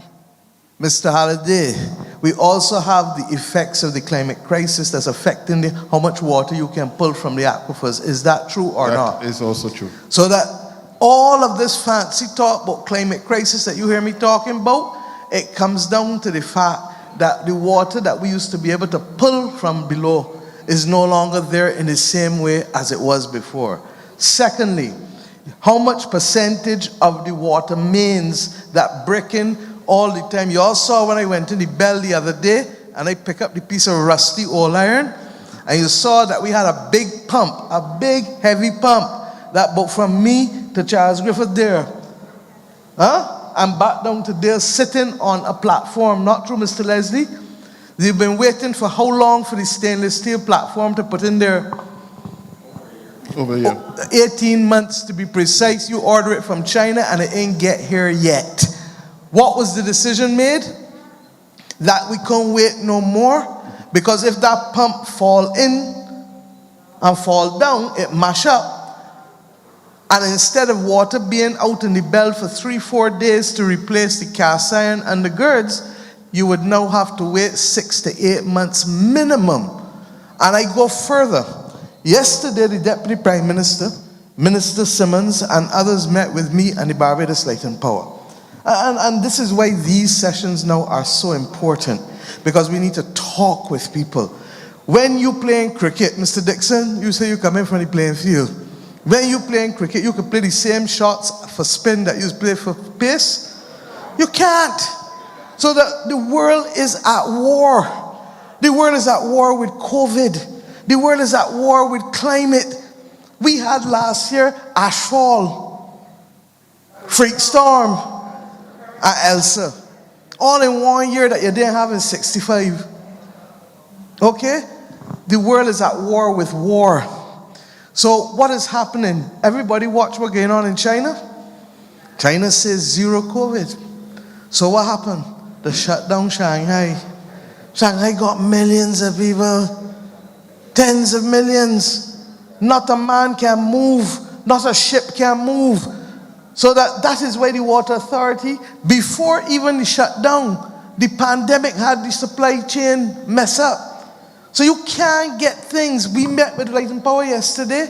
Light and Power is having difficulty being able to secure certain things in its supply chain. It's not critical yet, but it can become critical if somebody go and knock down transformers and we ain't got no transformers to replace. That is what is happening in today's world. And I want to talk the country through it just as we talk the country through COVID. Because if we don't understand where we are, then we're going to start to have unrealistic expectations. Now, with respect to water, even with that, the Deputy Prime Minister is already talking to them, because if before you used to be able to keep 6 nails and 2 hammers and 3 jacks in storage, you now got to double up or treble up, because you don't know when next you're going to be able to get the supplies that you need. And that's from pipe to fittings. Mr. Boyce there, he will have to tell me all the fancy things that they need to do, all the things that Mr. Leslie want them to do. That's our reality. So the government, for the first time, we spent $30 million and $35 million on the Water Authority, because we understand that unless we subsidize it from central government, we cannot get ahead of the problem. But by the same token, what we're doing is trying to play catch up. Because before you went and spent all that money, $60-something million in a building, you should have spent the money in water pipes and distribution. And we're catching up. You go into the bell yard, and the first thing I was confronted with, a whole bunch of meter boxes just strewn down there like if it's a garbage dump. Not true? Right, All of those things. And all I'm saying to us now, look, we're going to make it through this crisis, believe you me. But when you got pressure and the wicket sticky and the ball spinning, you got to play a different shot than when the ball just coming straight. You understand? And that is what I want Barbadians to understand. And my saying it once is not going to make everybody understand. So you're going to hear me repeat it and repeat it. You're going to hear Dale repeat it. You're going to hear Santia repeat it. You're going to hear Dwight and Charles and Davis and all of us. Because the one thing we know, when last the world was at war, the older people in this crowd would tell you about big grain rice. How much young people know about big grain rice? You know what big grain rice is? You know what big grain rice is? Well, sweet potato. Because you couldn't import no rice. You couldn't get no rice. So that is why the Minister of Agriculture there in the back, and that is why the AG told you, give me a chance, please. That's why the AG told you that I have insisted that some of the land at Ginger Works be reserved for food cultivation. Because drunk or sober, drink water, get food, and mind your business. You understand? Because if that ship, God forbid, our traditional supplies are predominantly through Miami for shipping. If Miami gets hit with 1 or 2 hurricanes, which has happened before, and the hurricanes come in worse and faster than before, and that ship does not come in with the supplies for the food, we still have to be able to feed ourselves. And that is why we're talking tomorrow. I leave with the Minister of Agriculture to go to Guyana, because we have, for the first time in post-independence history, a major agricultural investment conference for the Caribbean, bringing together investors and producers so we can reduce our import bill in this region. And if we need to get something, we can go short instead of having to go far to be able to buy the food. We're going to have to increase production locally. That's why we put in the water ponds at Browns, at Bordens, at Haggett's, and we're now about to put in St. Lucie as well, and elsewhere. And we're putting in, you see a huge one at Lears with 21 million gallons about to go in there. We want to make sure that we can put in the water. We want to make sure the water doesn't evaporate.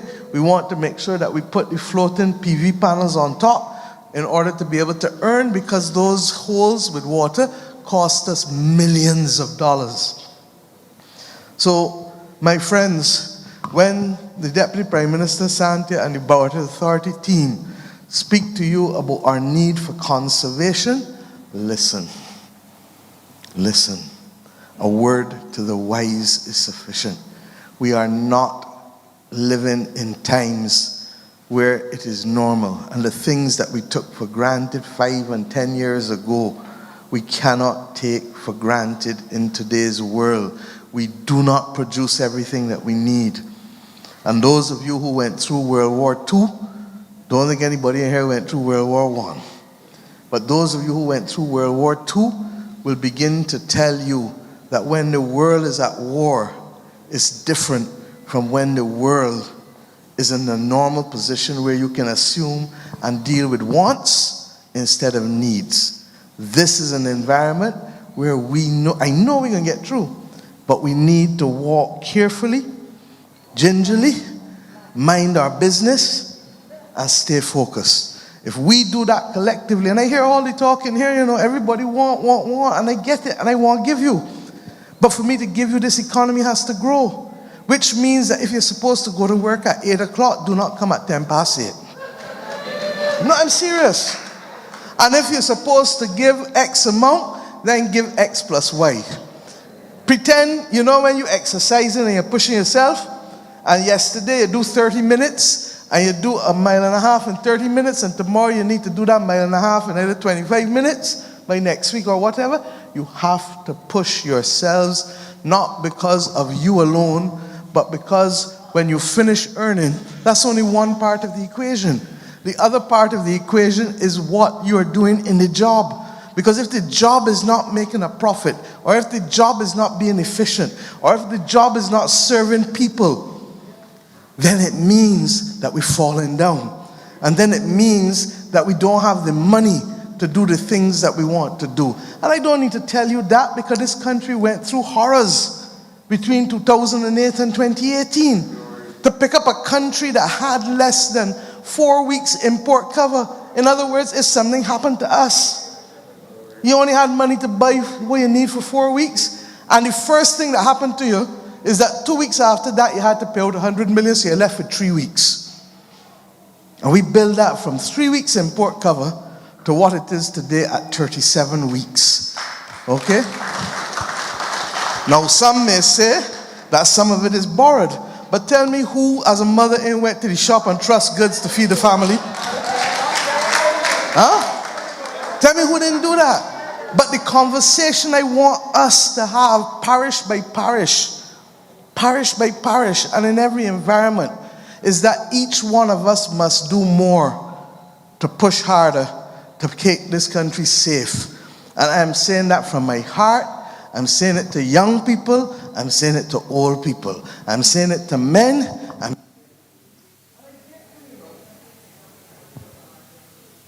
Thank you. I get you. See, the battery's gone, and that's what's happened. I get you. I feel you. Because I know it is hard. And I know the cost of living has gone up. And I know that we've had to put caps on fuel. I see the leader of opposition in Jamaica move a motion to do the very same thing that the Barbados government did in the budget when I capped the VAT on what we would take on fuel. Now, you would say you would like more. But at the end of the day, we still got to run a hospital.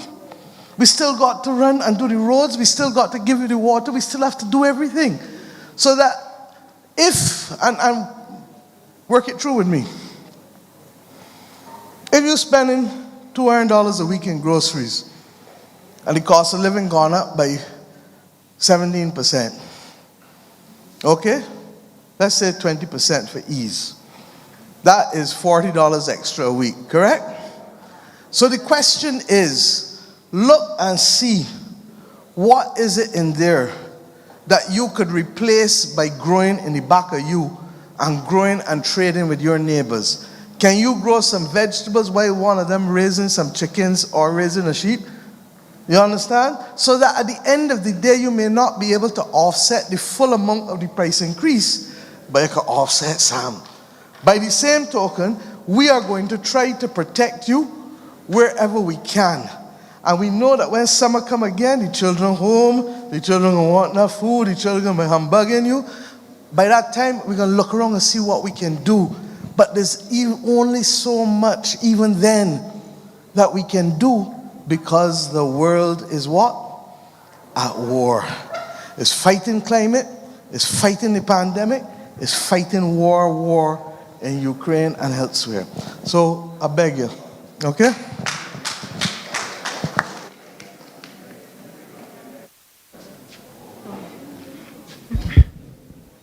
Good night, everyone. Prime Minister, everyone. My name is Faith Holder.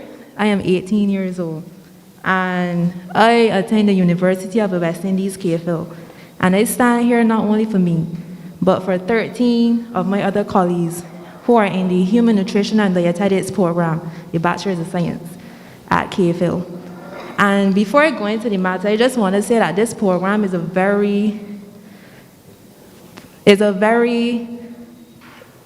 good program. And The persons within it love it, I love it, and it's helping me to become the dietitian that I aspire to be from the time I was in third form. However, last year when this program came about, we applied and we asked questions, and in 2018 when the government said that they are sponsoring all undergraduate programs for all Barbadian students, we were delighted and thought it applied to us. However, last year, coming down to the end of semester one, we were told that was not the case. Having heard that, we contacted our MPs in January.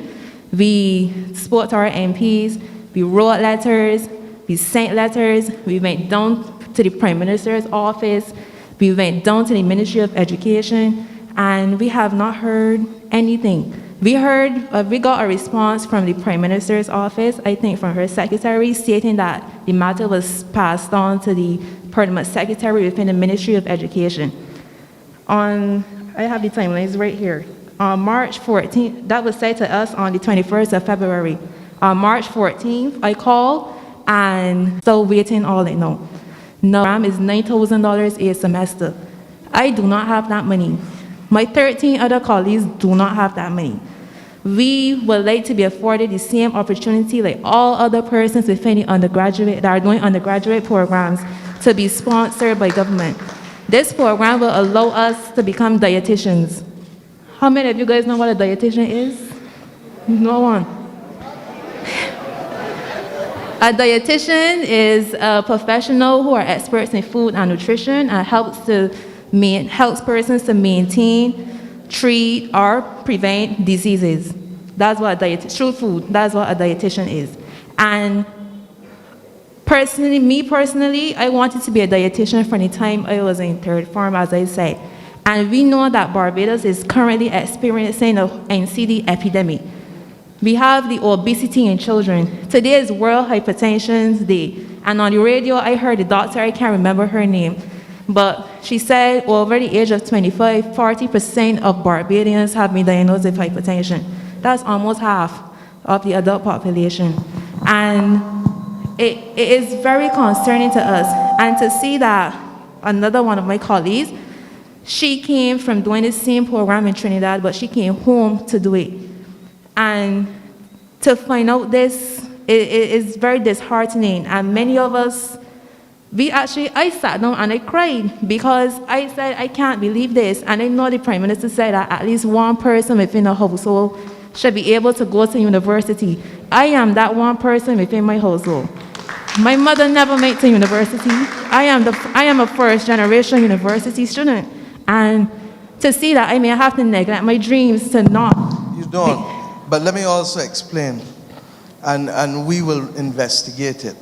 We pay 110 plus 20, $138 million a year to the University of the West Indies.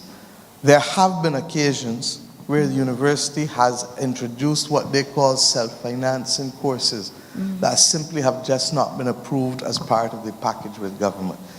I would have to assume that this is what happened with yours. And we weren't told. And I believe you, and I'm also telling you that the university has a responsibility to tell people when they have a course that is a self-financing course, as Santi is reminding me.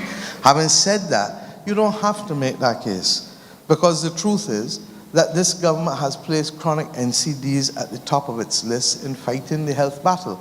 And therefore, once it is there, the fact that it was referred to the Ministry of Education, regrettably, the Minister of Education is not here tonight, but we will follow up with her and the university to see why it is that this has been one of the courses where you have been asked to pay fees when they know that the fees alone, the economic cost at the university that we pay is 110 million, and the fees that we pay is on or about $28 million.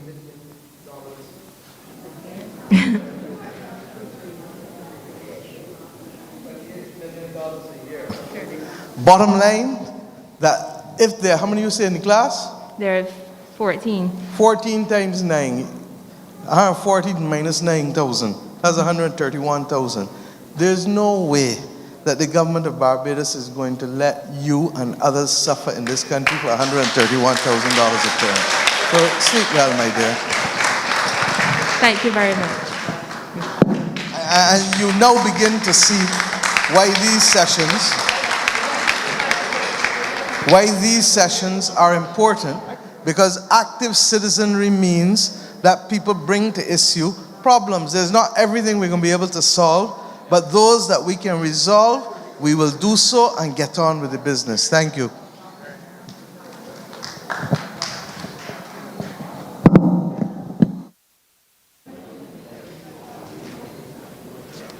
Good evening, everyone. Madam Prime Minister, Minister Marshall, Minister Bradshaw. My name is Heather Marshall. I am the wife of the late Calvin Marshall. I'm not sure if this is the correct forum for me to voice my opinion, but I am really distressed about the situation that I am faced with on my home.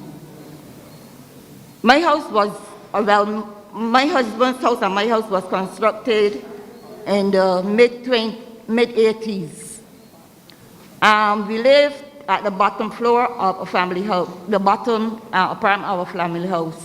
What happened during the mid-80s is when the heavy rainfall the runoff water will run into our apartment. My husband would have written a letter to NTW, and he would have had a gutter and a receiving wall constructed at the side of the house, which would take the water from the house onto the gully to the back. Currently, that wall has collapsed. It has collapsed since October of last year. I have written several letters. I wrote letters to MTW. I wrote letters to the drainage unit. I contacted them by phone. I contacted my MP by phone. So far, I have not received any correspondence about this issue. What is happening now is that I have noticed that there are holes in the yard and water is draining in those holes. I've also realized that the house is shifted because I have a small bathroom to the third floor of the house, and there are numerous cracks in the wall and the tiles are falling off. What's also happening is that I have a small salon to the back of the left-hand side of the house. I'm unable to use that door because it's not opening, because the house has shifted also. The wall that has collapsed is resting on a light beam that my husband has constructed, and that light beam is cracked, and it's very dangerous for clients to be, or me, or my family to be walking in the hallway to get to the house. What I'm also concerned about is that now I have to allow the clients to walk through the kitchen in order to get to the salon because I'm unable to use the door to the salon. My question this evening is, before I get to that, I usually do my power walk through the districts of St. Joseph and St. Andrew. I realized going to Coconut Grove that there's also another lady who has a receiving wall to the front of her house, and that has collapsed also. Going to Fruitful Hill, which leads to King Garden, I realized that there's a wall being constructed, a receiving wall being constructed to bear up the dirt from falling on the road. My question this evening is, why are domestic houses being overlooked in order that roads that were out of commission for over 60 years, because I remember walking to King Garden to visit my grandmother when I was 5 or 6 years old through that road, and now they are given priority over domestic houses. My question is to my representative this evening. I remember I sent you a WhatsApp message and you never responded. I want to know why you haven't responded, and also the a representative from MTW, Mr. Adamson, he came and two weeks before my husband passed away, he promised my husband that he would come and start to construct the gutter. 2 weeks passed, 40 times already, and no one came. This is not only disadvantaging me as a professional person with clients coming to my house, it is very unsightly, and I'm unable to clean the gutter as I would want it clean. When I called the maintenance man to clean around the house, he completely overlooked that. So my question this evening to you, Mr. Leon Marshall, why haven't you responded to my WhatsApp message? And my question to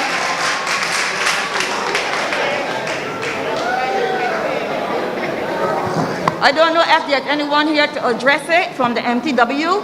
I don't know if there's a Mr. Addison here, because when he came, I was not at home, so I don't know what it looks like. I don't know if he's here that he could address this.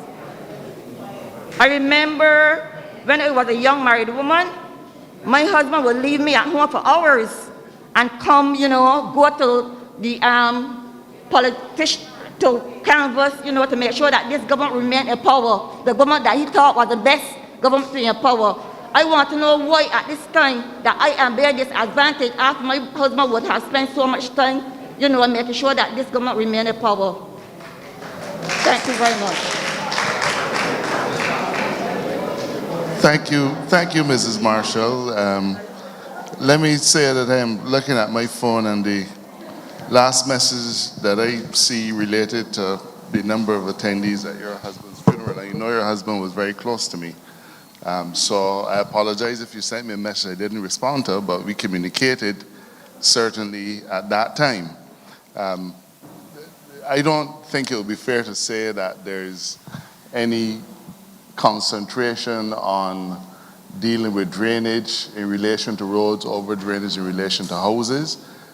Certainly from my dealings with MTW, MTW has always understood that both things have to go hand in hand, both the preservation of people's personal investments, that is their houses, but also the roads and so on that we all rely on to communicate and to move around. I will give you the assurance, MTW is here. I'll have a discussion with Mr. Patrick as soon as this meeting is over, so that perhaps we could find a way to address what the situation is, all right?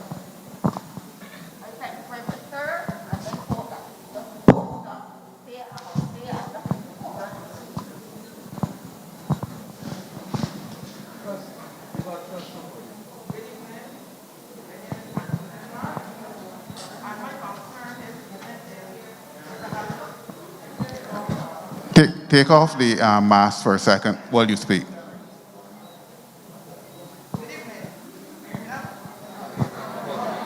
Just hold on as the technician comes to the mic. Hold on.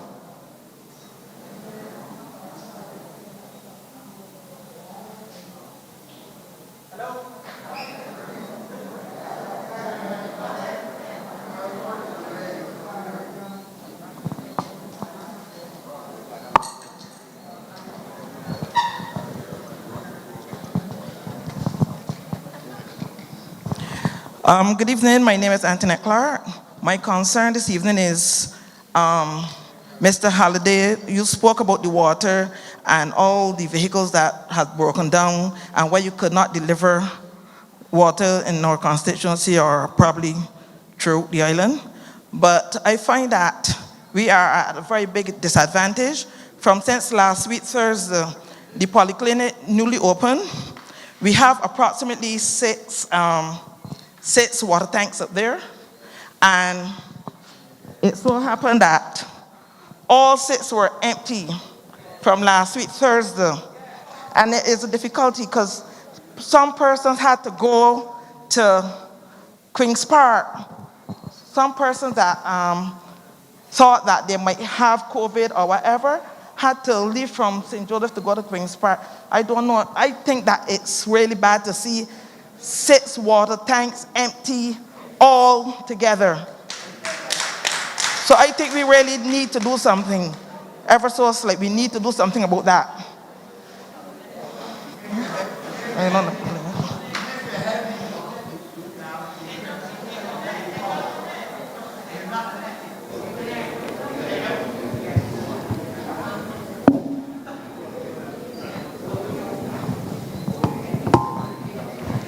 Ma'am, I just want to tell you, I totally agree with you. If the 6 tanks are empty, then we need to have it addressed. There's no question about it. I don't think we're aware if that is the case, but I can assure you that we will address it, and I'll have Mr. Halliday certainly look into it. You weren't aware, right? Thank you, DPM. Where's the young lady? Sorry. Okay. We have had some challenges, truth be told. When we were referring to trucks or vehicles that were broken down, these were not the tankers. So the tanker service is still intact and should be delivering. If you're referring to the community tanks that are next to the polyclinic, we're in the habit of filling those on schedule. If you're referring to the, are you hearing me? I'm sorry? Right, so the tanks at the polyclinic, they will normally call us to let us know if they're running low, and we will respond. But being what you're saying, given what you're saying, we're going to have to make sure that we check them on a routine basis regardless. Now, the last 4 or 5 days have been a little taxing, and we can only apologize, but from tomorrow you're going to see a big difference, I can assure you. So what you're telling me in terms of the tanker service, I can promise you we'll check on it, and we're going to make sure that we resolve that so that you will not see that happening again. But I do appreciate you raising this to our attention. Thank you. Before you speak, Tricia, Antoinette, let me just say that the truth is the 6 tanks, go ahead, the 6 tanks that are at the clinic are really an emergency supply. The problem is that the clinic was built and the water main has not up to now been connected to the clinic. So I can tell you that last week the project unit was working on the site, doing trenching and so on, so that the main will actually be connected, because those tanks should really be filled by the water coming into the main, filling the tanks, and then going into the clinic. I've seen Water Authority trucks there. In fact, on the 26th, when the Prime Minister and I were there, Water Authority tanker was actually filling it. But obviously, it is unforgivable that we've just built a brand new clinic and that these things are falling through the cracks. But I can tell you that I've been speaking to both Water Authority and the project unit at the Ministry of Health to try to get that resolved in the shortest possible time, and it is being worked. And if you go there, you will actually see the trenching work that has started, all right? Just wanted to make that clear. Before you, the next person speaks, could we just remember where we started, where everyone was more or less giving each person who speaks a chance to be heard, or at least we're getting a little restless. So let's try to tone it down for a little bit. Also, can I ask everyone to keep their questions or their commentary short? We did say we were going on until 8:30, and Prime Minister does have another appointment. So let's keep it rolling, but quickly, so that we can get as many people as possible. Thanks. Go ahead. Good evening. My name is Tricia Gill, and I wish to draw attention to what is not the Gold Coast of Barbados, but the East Coast of Barbados. We're cognizant of the fact that the problems that I'm going to talk about now would not have occurred overnight, and therefore the solution would not be an overnight solution as well. There is severe beach erosion occurring in Bathsheba, and I would like to know if it says that the CZMU, if it says that there is anything in the pipe work in terms of any type of mitigative measures that we could look to try to preserve what is left of the coastline, because we would appreciate that not only would the Josephines' lives be impacted, but also their livelihood. And as my vice chair for the DEO also highlighted, I'm also a member, and I wish to speak about the fact that we only have one category, one shelter, and that is the library at Tamarind Hall, and you would appreciate that it is a small library because it's in the country, and that is only going to be able to house 35 persons. Along with housing those 35 persons, we have to be aware as well that there are shelves that would be in the area, and therefore, in terms of being comfortable, it would pose some challenges. We wanted to know if it says that it would be possible, if it says we can have one of these schools being redesignated as a Category 1 shelter. I know that there are conditions that the schools have to meet, or the infrastructure has to meet, to be designated as a Category 1 shelter. Again, we do not expect that these problems will be solved overnight or that it would be ready.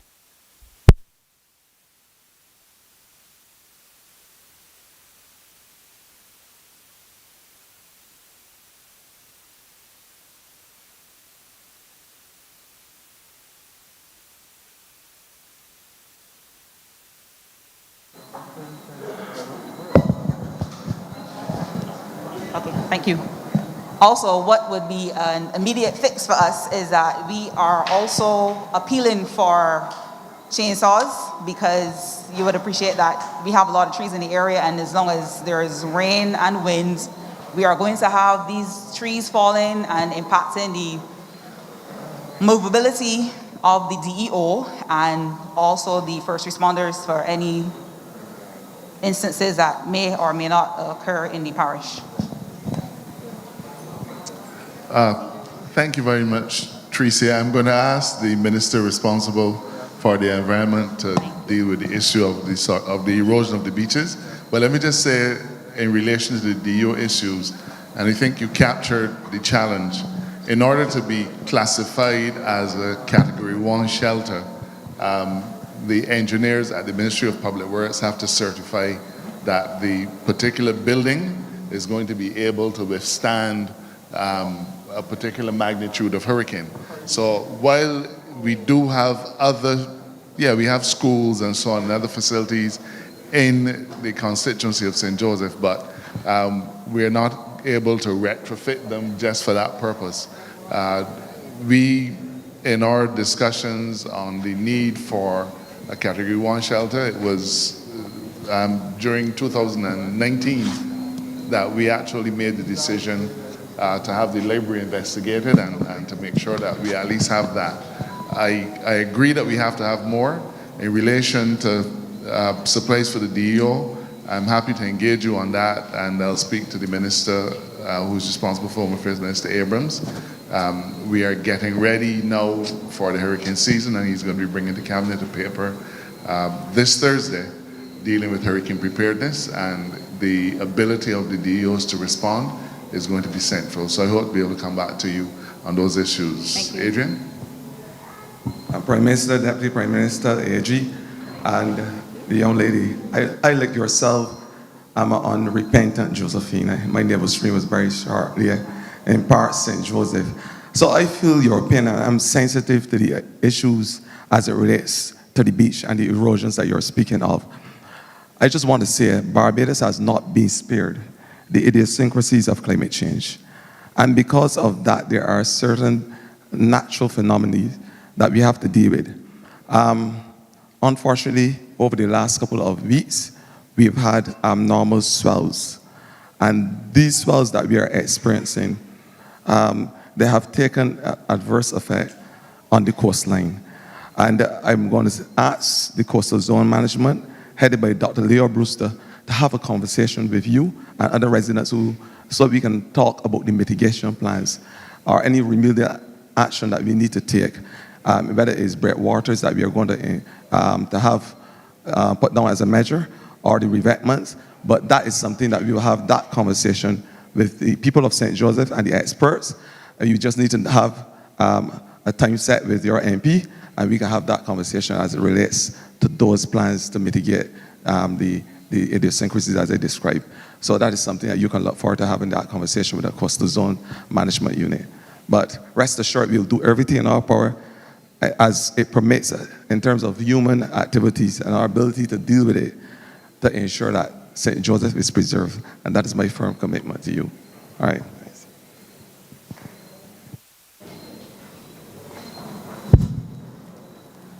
Hi, good evening, everyone. I'm Kellyanne Knight. Just two questions. My colleague, Mr. Dixon, would have raised the issue of sporting opportunities and education as it relates to youth.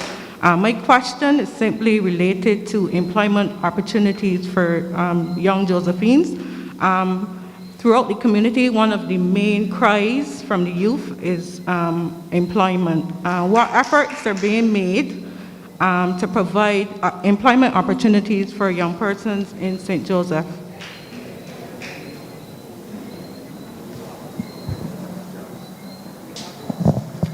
Do you want to give your second question at the same time? Sure. My second question is related to agriculture. It was quite reassuring hearing the Prime Minister speak about the acquisition of lands at Ginger Works. St. Joseph does have some of the most fertile lands, and therefore I think that we should try to acquire a lot more of them. I know about the feed program and the fact that they have lands in St. Lucie as well as St. Andrew. But I think that we have opportunities for some land in St. Joseph where Josephines can farm and by extension ensure their food security. The other question to add to that would be related to one that is commonly discussed on the down to brass tacks, and I know my colleague, again, Mr. Dixon, almost every week I hear him talking about it, how do we handle the monkeys? They are a huge menace to the yields, and something needs to be strategically done to address them. So what is the Ministry of Agriculture doing to address the threat of the monkeys? Good evening, Prime Minister, Deputy Prime Minister, AG, colleagues. The ministry is indeed working to ensure that there's several programs for young people in relation to employment. We have one of the senior youth commissioners that is dealing with a program called Get Into that is providing a whole range of training initiatives for the job market. All you have to do is to call the ministry to deal with that. This morning I heard on the radio that we need to pay attention to men on the blocks. I got a call about 6:45 telling me the ministry is under pressure, and I asked, like, how can this government be under pressure? Just recently, the block committee has been reintroduced, and so far, they have been on blocks in St. Lucie and St. Peter, registering persons for the Gateway program, registering individuals from off of the blocks for that particular program that is housed in the ministry called the Next Step Generation. The youth commissioner from St. Joseph is part of the block committee, and that is headed up by Marcus Stevens. So there are several programs in the ministry that is catering to youth employment, and you will hear from time to time that we roll out all of those programs. I will be brief, but we have a national monitoring mentorship program that is coming just now. We have part of the news report this morning indicated that there's a need to have persons working with those individuals at DODS.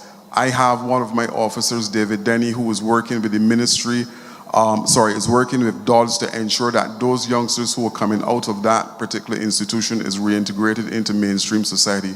So it is a good time to be a young person in this country because there's several programs at the ministry that my team is rolling out to benefit all of those young persons. So to answer your question in one sentence, yes, there are programs at the ministry that is catering to jobs for young people. I suspect you may want to know about some other programs, and I thank Charles for indicating some of those that are immediately available. But we also will have a slew of construction projects coming, and all who can benefit from that. That's why he talked about Construction Gateway. We also expect that at some point in the next 6 months, you will see Sam Lord's Castle being completed. That is going to provide, well, it won't be called Sam Lord's Castle, but one of the properties at the old castle property is likely to be completed and having a phased opening from late in the year into the new year. And then, of course, we have the digitization project, where government has been digitizing records and also using people. And we're about to expand that significantly once we can get the warehouse that has to be completed so that we can start digitizing the Barbados archives. Barbados has the second largest transatlantic slave records in the entire world. And about 2 years ago, South Africa lost a lot of theirs, regrettably, to an accident. We don't want to lose ours, and therefore we're trying to settle the financing in place, which will see us needing people to help digitize those records within a 2 to 3 year period. So there are a number of opportunities. Then, of course, there's the self-employment, and then, of course, there's the trust loans program. Then, of course, there's fund access. So what we're beginning to see in this economy again is we're seeing the green shoots of recovery. We're seeing people need people. Unemployment in the country is back down to 10.9%, basically where it was before COVID, but we don't want it there. That is still too high for us. So work with us, but what I will say is that I encourage young people to get skills, because without skills, you taking and playing Russian roulette and gotta take what you get and get paid what you get. Whereas if you have skills, you can command and have salaries. The other thing that we've also put on the table and the job fair, I've asked the Ministry of Tourism to start to promote the fact that we will have the job fair, we hope, with Royal Caribbean. I think they told me June 14th. That is for those of you who don't mind going off the island and working within the cruise industry. We have other jobs coming there. I've also had in recent, when it was not last Friday, Friday before last, engagement with a company out of Europe that's looking to offer creatives jobs and to be able to do remote work from this part of the world for probably a couple hundred creatives, but that's going to mean not just Barbados, but outside of Barbados.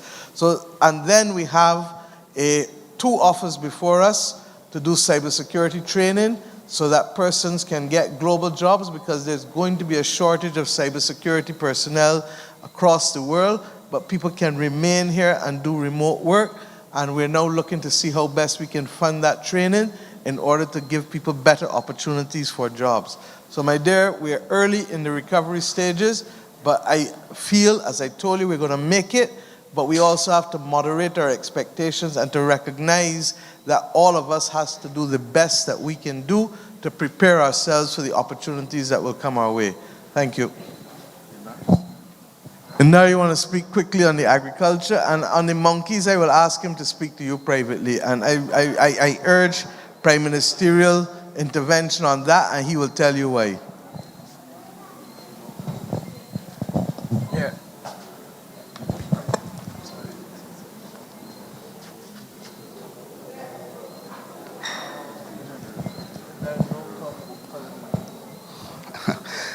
A very good night to everybody and to the good people of St. Joseph. It's a pleasure to be up here with you.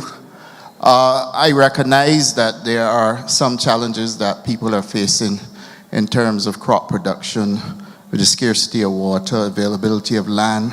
I just walked outside and about 4 persons approached me from St. Joseph telling me that they want either access to land to do crops, build chicken coops, and some people also want access to funding. I want to say to all of you that we have a whole suite of support in the Ministry of Agriculture. One, we have the Agriculture Development Fund. It has 3 main planks. One is the social aspect, where we help people who might have been involved in farming, had some distress, and need to get back going. You present your documents and your proposal to the ministry, the Chief Agriculture Officer who's here. She will go through them, make the recommendations to the Enterprise Growth Fund, and we help to get you going. If you have a major project, a project that takes large amounts of financing, once you've submitted your proposal, it looks like a project that we feel will work. The Chief Agriculture Officer goes through, she brings the recommendations to me, I sign off, it goes to Enterprise Growth Fund. You can get funding. So there is access to funding through the Agriculture Development Fund. In terms of land, if you need land, Barbados Agriculture Development Marketing Corporation, BADMC, they are working currently with farmers in what is called the Farmers Empowerment and Enfranchisement Drive, or the FEED program that you all may know it as.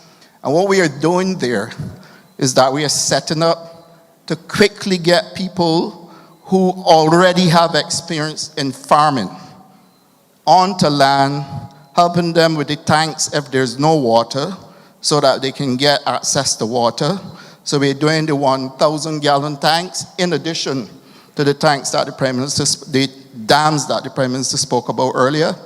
And we are doing the cultivation, helping you with the irrigation systems, even giving you the planting material to get you started. This is currently happening. We have a major project going on at Mount Poyer, which is not far from here, and we're replicating this right across Barbados.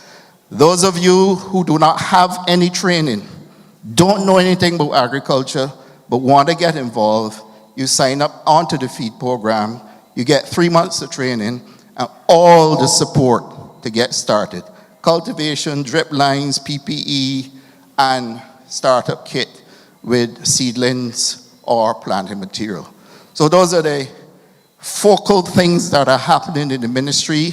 The FEED program is our flagship program for production. we've had up to 1,200 people who would have expressed an interest in participating. Our target is 2,000. Were it not for COVID in 2020 and 2021, we probably would have surpassed that target by now. But just like everybody else, my staff had COVID, the extension officers, everybody else were impacted by COVID. We had to pause. When the country paused, we had to pause with the training. Everything is coming back to normal now, and we are forging ahead. So I urge all of you who have interests in getting involved in agriculture, we are putting in the systems, the water, the support. We're improving the extension services as well, so that the extension officers will come around, hear from you, and report back to us or give you advice. I fully recommend that you speak to BADMC or speak to your MP, and he will speak to me.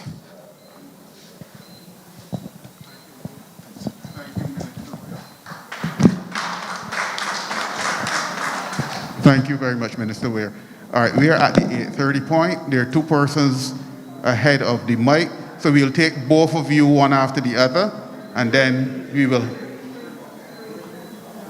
take the three of you, but all three questions at the same time, and then we'll let the appropriate persons respond.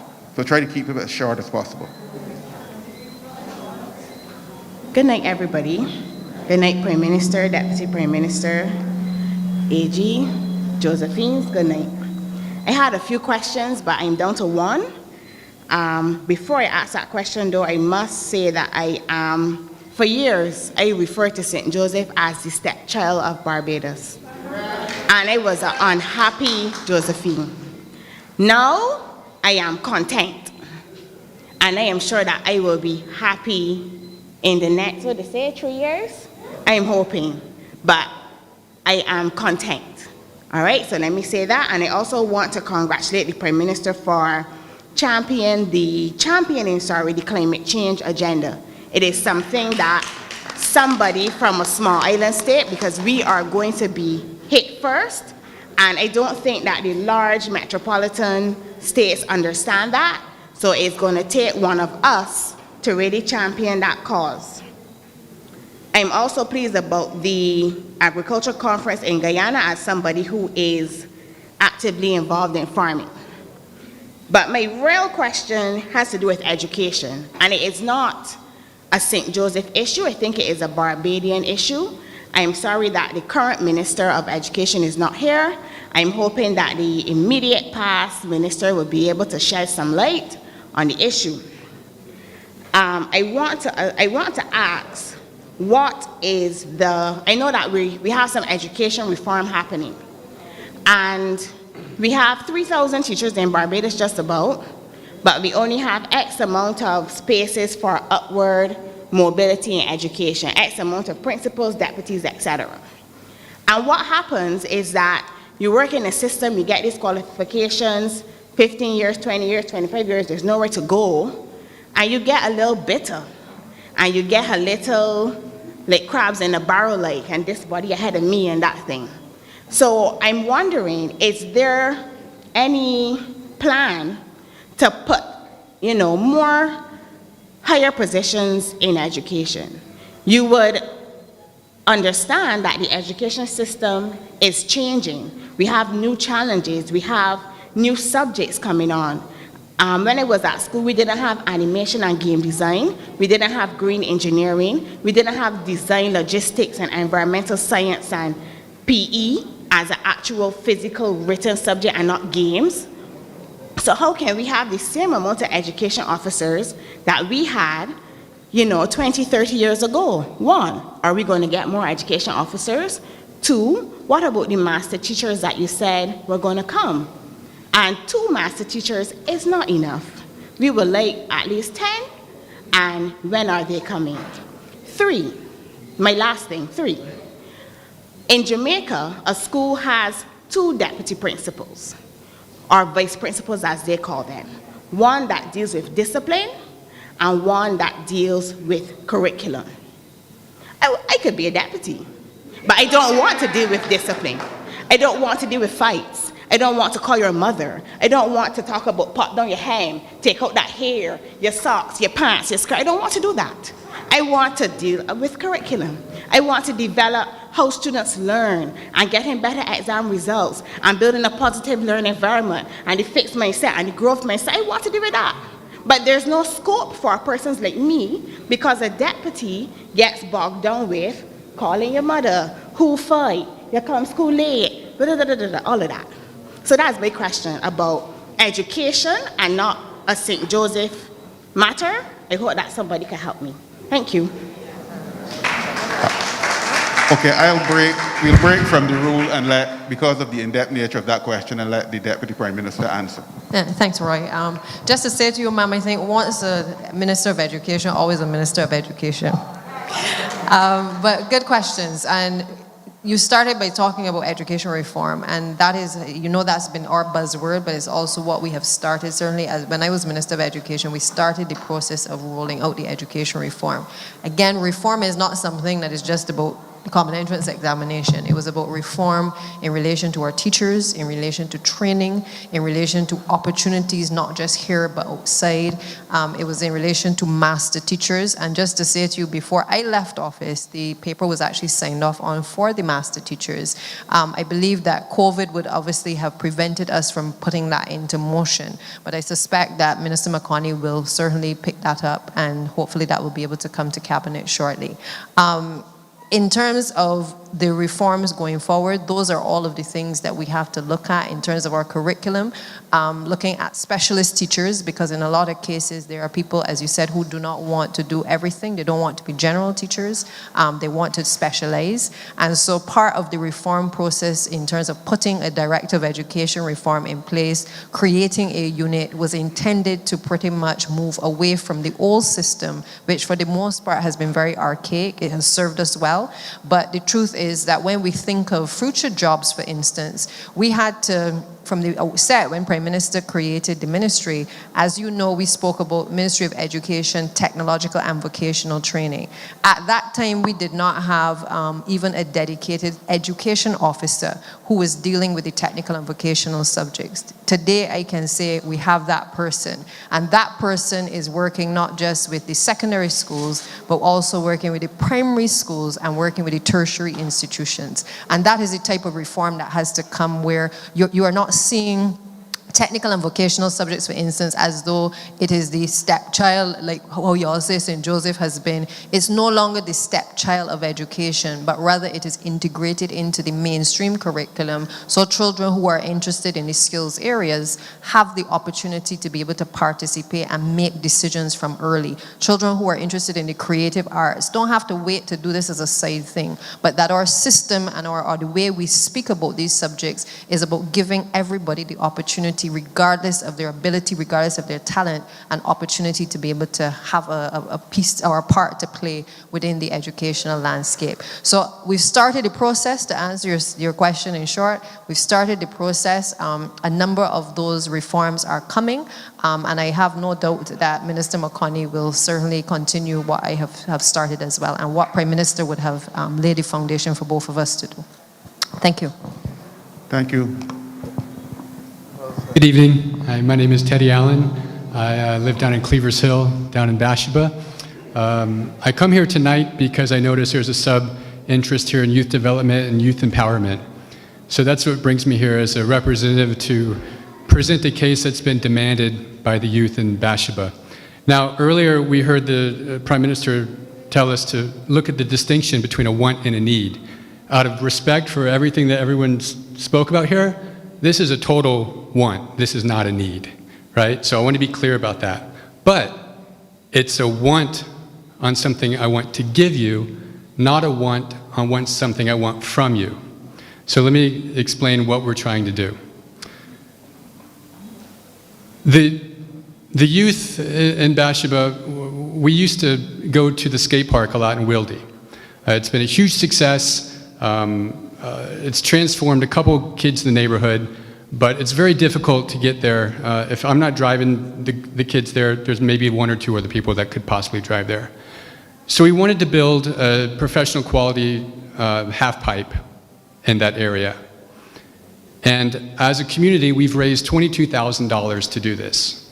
$22,000 to build a professional quality concrete half pipe that would be one of a kind in Barbados. A concrete half pipe does not exist on this country.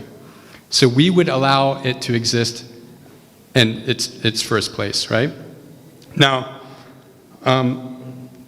this is a youth development project, totally funded, won't cost you 1 penny, won't cost anyone 1 penny. The money is in the account for the developer. And he says, just let me know. We can start building it next month, right? But I want to remind a couple things of what was said. Sporting is a real opportunity. This is a tangible opportunity that we have, right? Mr. Marshall said that. Mr. Marshall also said, we look for wholesome sporting activities. This represents a wholesome sporting activity, right? Now, we've asked to put this skate ramp at the corner and the edge of the park overlooking the community center. Why do we want it there? Because not only is it just going to be the most attractive place on the island for it, but it also helps to empower local businesses. You're going to attract people there. They're going to use the skateboard ramp before they go surfing, after they go surfing. They're going to have access to the restaurants nearby, the bars nearby, so the places at the community center to patronize nearby as well. So it's an ideal location. You could have it at St. Elizabeth School, but you take away the hardcourt space that does exist from that if you do that. Now, there's another thing I want to bring up that I heard earlier, and the Prime Minister said, we looked ultimately what the people of the parish want.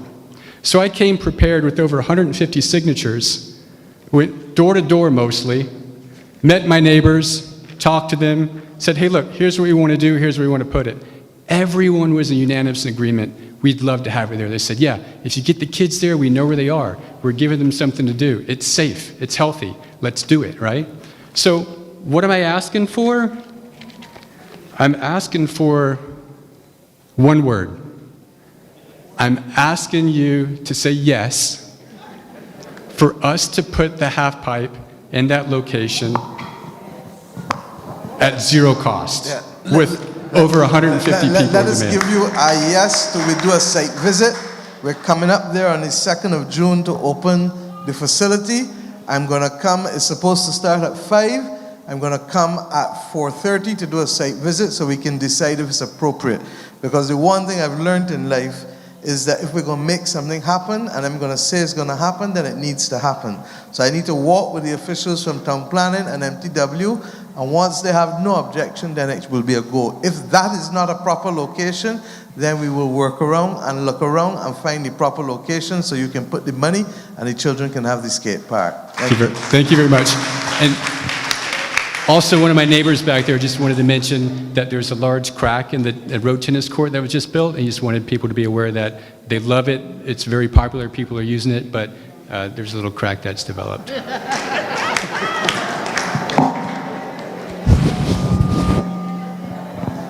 And we'll have the final question statement from the audience for tonight. Hi, good evening. Prime Minister, Mr. Marshall, Mr. Santiago Bradshaw, distinguished guests. My name is Brian Tate. I have just a couple of questions. And the Prime Minister and some of the members, they have already answered some of the questions as it relates to agriculture. Kelly spoke about the monkeys, but there's also another problem that is facing St. Joseph, which is the cowitch as well. And for the most part, the plantations are responsible for the cowitch, and they don't seem to care about us as far as I'm concerned. They have cowitch in the cane and they have cowitch in all in the RAB lands. I heard you say Ginger Works. Mr. Marshall, Ginger Works is not enough. You know how much land up by me, that ain't so much bush. We got to do something about this because Barbados needs to be fed. And we have the land. Pardon me? Pardon me? Blackman's Tenantry, St. Joseph, sorry. Blackman's Tenantry, St. Joseph. There's too much bush. definitely too much bush around here, and the plantations are responsible for most of the bush. And it needs to be, I mean, like, they're putting it in cane, and if they're going to leave it in bush, they might as well pass it over to these young farmers or the small farmers within the community, and let me put something on it. Because at the end of the day, we got to feed ourselves. And that's the way I think about it. Transportation. We got, I respect the fact that the transportation has been working quite well, but we're facing a little problem on the St. Joseph route. When the small vans come to us on mornings, by the time it leaves Blackman's, it can't get town because it's done full. You know what I mean? So it can't pick up nobody else. So the small vans on morning in rush hours, that's a no-no. We need a big bus that we can pick up more people and get them on the way down the road safely.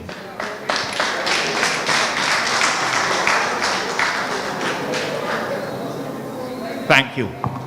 Thank you, too. Thank you for the things. Santia has heard you with respect to the issue of the bus and with respect to the issue of the land. Indar will tell you that they're doing an audit for me of all land that is not in production.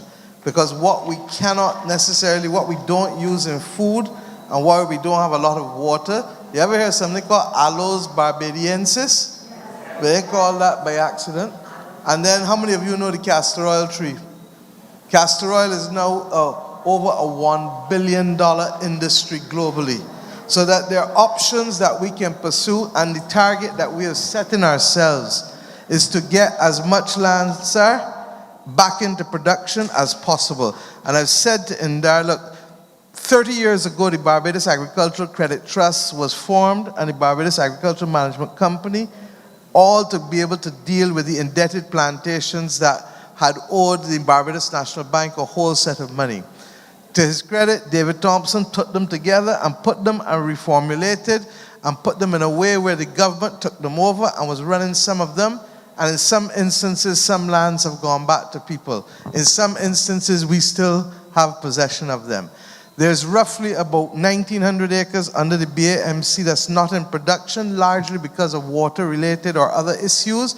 We're going through it now, section by section by section, to see what may be appropriate either there to grow and where we can put in the additional water, because as I said, we have put money. How much money have we given you for the water ponds that we've done so far? Between Browns, Bordens, and Haggett? Almost 20 million in 3 ponds, so it's not a little bit of money. But as he said, we're using a combination of the ponds and the water tanks because we want as many people to get back into farming and production as possible. And where, as I said, we don't have the capacity to do food, we will do other crops that can earn to offset your expenditure with other things. So I'm happy. In my constituency on Saturday, at least 3 young men came to me once again. There is a renewed interest in agriculture in this country, and we genuinely believe, as we've said, if we move away strictly from a plantation model, if we start to infuse technology and capital into it, and we ensure that there should be nothing called a glut. And that's why Indar and I are going tomorrow to discuss also the construction of the Guyana-Barbados Food Terminal at Lears that will be able, hopefully, to accommodate, when we're finished, 45 container trucks. It will have the cold storage, it will have the pack house, it will have the storage, it will have the waxing machines, so that we can, if we can't use all that we're producing at the moment, we can store it. How many of you know that when you go in the supermarket, the onions you buy is 12-month-old onions? But yet you can go to St. Lucie and show you by Mr. Waldron some of the most delightful red onions and normal onions that you will ever see. And we need to get back to a position where we are producing what we need, and what we can't use immediately, we're in a position to do some form of agro-processing and storage, blast freezing or whatever, so that we can sustain ourselves throughout the year. And I think that what is great is that the mindset combined with the cost of living is creating now the necessity for us to do what we should have been doing all a long time since. So thank you, my brother. On the buses, as I said, Santi has heard you, and we will try to respond accordingly. Okay? Roy, I'm going to use the opportunity to wrap up now. But I want to say, Percy, thank you, my love, and thank you for your daily messages.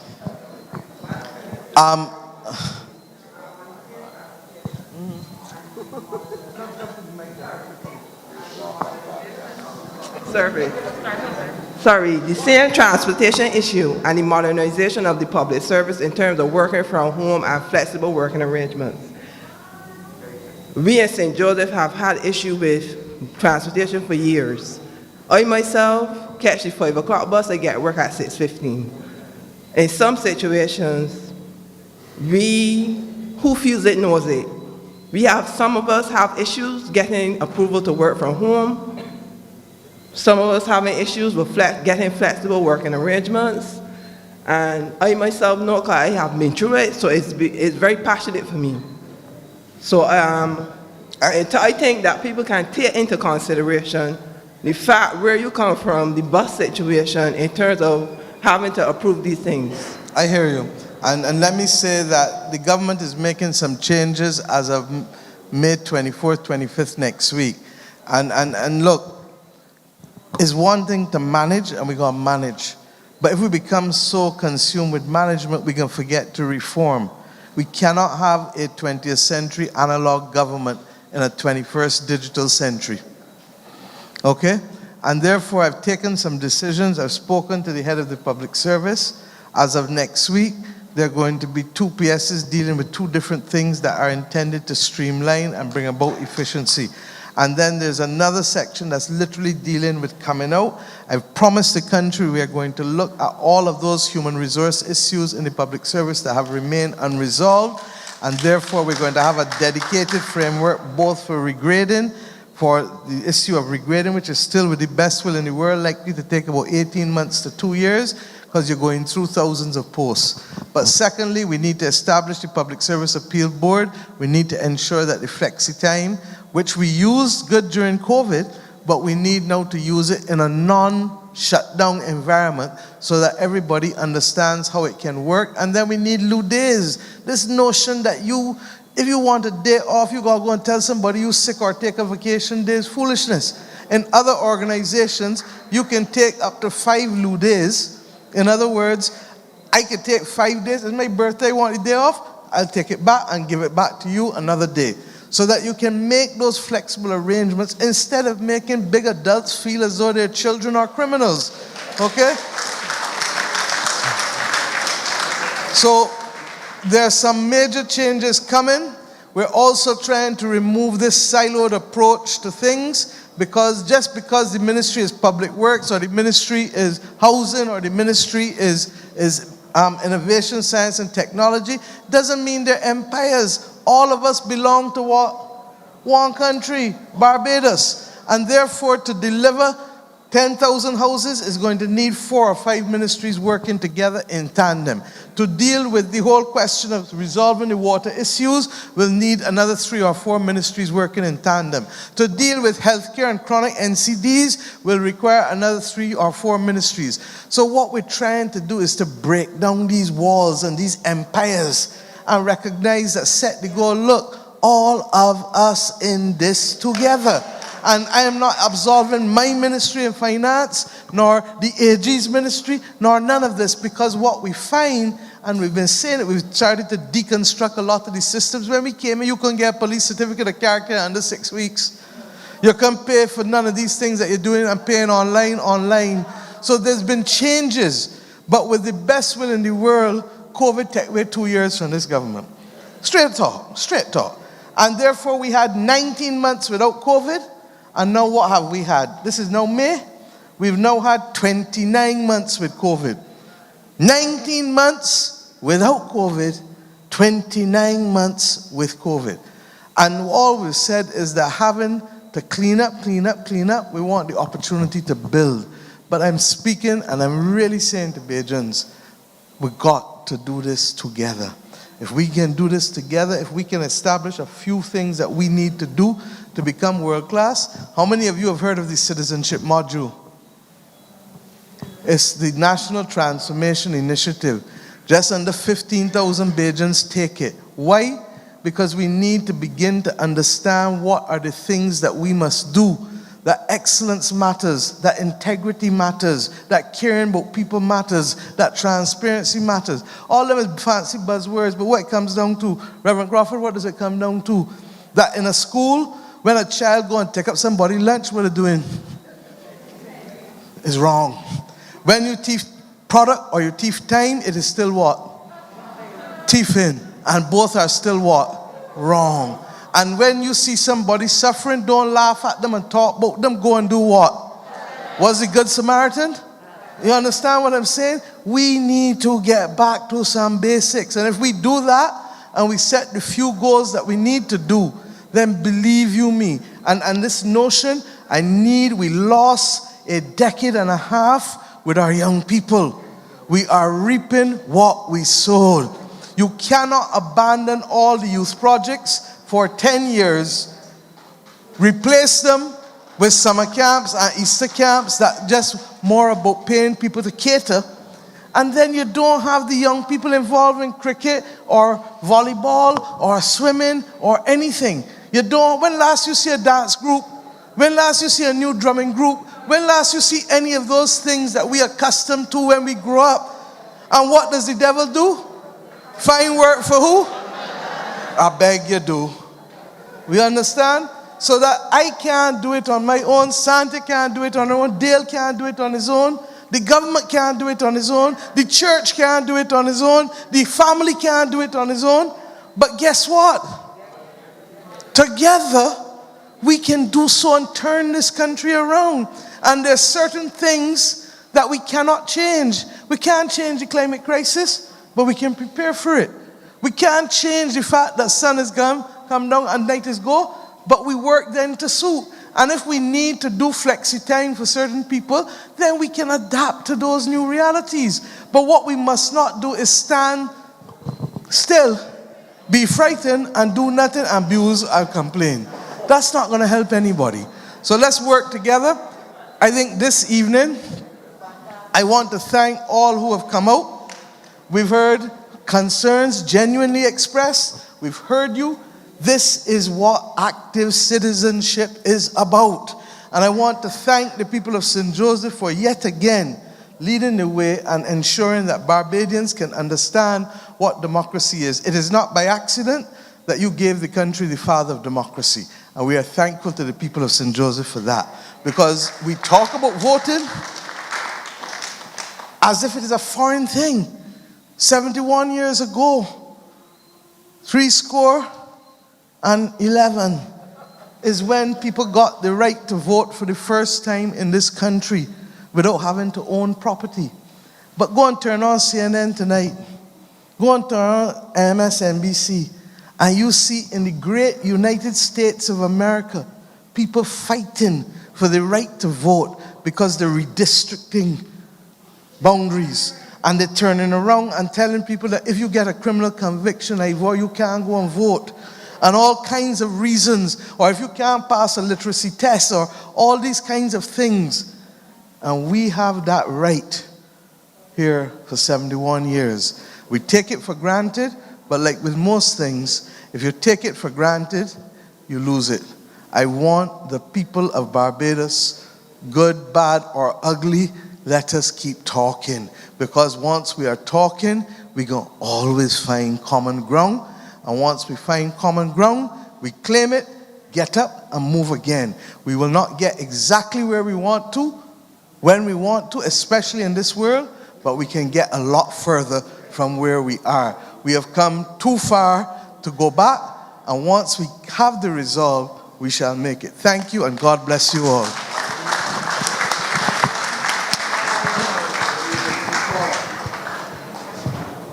Thank you very much for those important words, Prime Minister.